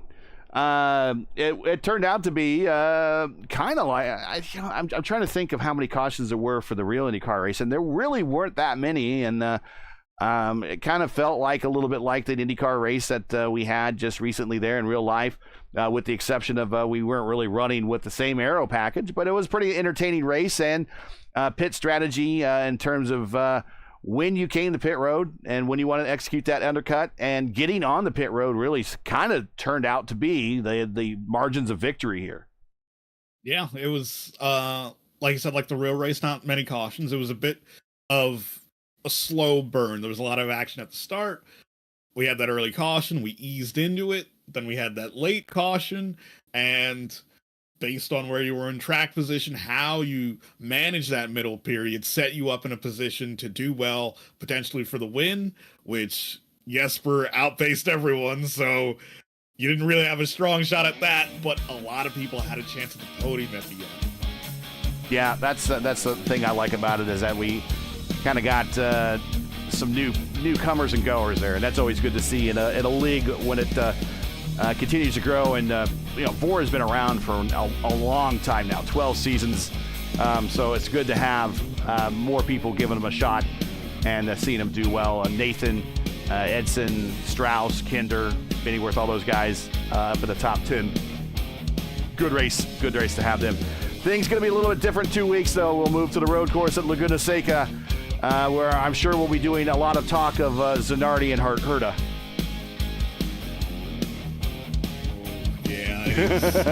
Well, or either that, we could talk about Jimmy Johnson and Romain Grosjean. I don't know.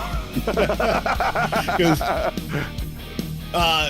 there are road courses, and then there are road courses, and Laguna Seca is the latter, where it is no holds barred. Yes, overtaking can be difficult, but people like to get their elbows out to try to get past people, and doing so in an IndyCar can be a recipe for some action on and off the track. Yeah, I mean, you dip your wheels off there and you're not in the grass, you're in the dirt. So we've seen how that happens there as well. So that is coming up here in 2 weeks. So that's it for the day. Once again, your podium for the Loverns Inc. 300 from Nashville. Jesper Orman, another win this season for him. Gets him closer in the points championship. Another podium for Mark Murphy, getting him closer in the championship. And Matt Wagner, first podium of the season, finishing third. And again, we talked about it, the number of starts for all three of those guys, add them up, and that's some of the most experienced guys that we have in the league, and they're right there at the top. Just as Randy Macho Man Savage says, the cream does rise. So join Ryan and myself again October 5th for round 9 of season 12 of the VOR IndyCar Series, as the teams and drivers head to the Corkscrew in wine country, Laguna Seca. Coverage will start approximately at 3 p.m. Eastern. Again, it's 3:00 p.m. Eastern. Remember, as always, for the correct broadcast time in your area, you can find everything right here at YouTube at youtube.com/ and just search them out. Really, the best, easiest thing to do is Velocity Online Racing. Now, as you know, the YouTube algorithm game is not easy, so please help support us with the weekly grind. Leave a comment below. Let us know your thought of today's race. And if you enjoyed today's coverage, support us by smashing like on the video. If you're new, click subscribe, and while you're at it, hit the bell for weekly reminders so don't miss out more Velocity's online racing, other iRacing programming, including action from their IR18 Sprint Series and the iconic DW12 Series. And everybody that participated in chat, like we got Jordan in there, Matt, Millward, my shoulder hurts, Glindy, P1 Broadcasting checked in there as well. Let's see, I'm sure P1 is probably Murph. He forgot to sign out of the account. That's fine. Julian is there as well. Julie's got a double bacon with cheese right now, for a double bacon burger with cheese for his train ride. So, and he was calling me last night to tell me that his stomach hurt, and that he's eating a double bacon burger with cheese. That's why your stomach hurts, Julian. Recipe for disaster. I know, but it does sound good, and I need to go fix dinner here soon, so I'm on my way there. But Thanks for everybody checking in the chat. Today's Nashville 300 is brought to you by Loverns Incorporated. Loverns provides professional services in renovation, remodeling, painting, and mold removal for government, commercial, and residential products. For a quote or to learn more, like them on Facebook or visit their website at lovernsinc.com today. Link is in the description. Track cams for this race are provided by Whiplash Sim Cams to get the most out of your iRacing experience with the Whiplash. To learn more about Whiplash, like them on Facebook or follow them on Twitter. You can also follow them on Instagram. Links are all in the description. For business inquiries and learn more about Velocity Online Racing, visit velocityonlineracing.com, like them on Facebook or follow them on Twitter. So for Ryan Erik King, everyone here at Velocity Online Racing, I'm Gary Godsoe saying to all, happy Saturday. And thanks for watching. And to all the men and women serving in the military and as first responders, Godspeed. God bless and come home safe. Catch us again right here October 5th in Laguna, Seca for the next race of the Velocity Online Racing IndyCar Series IndyCar Championship. See ya.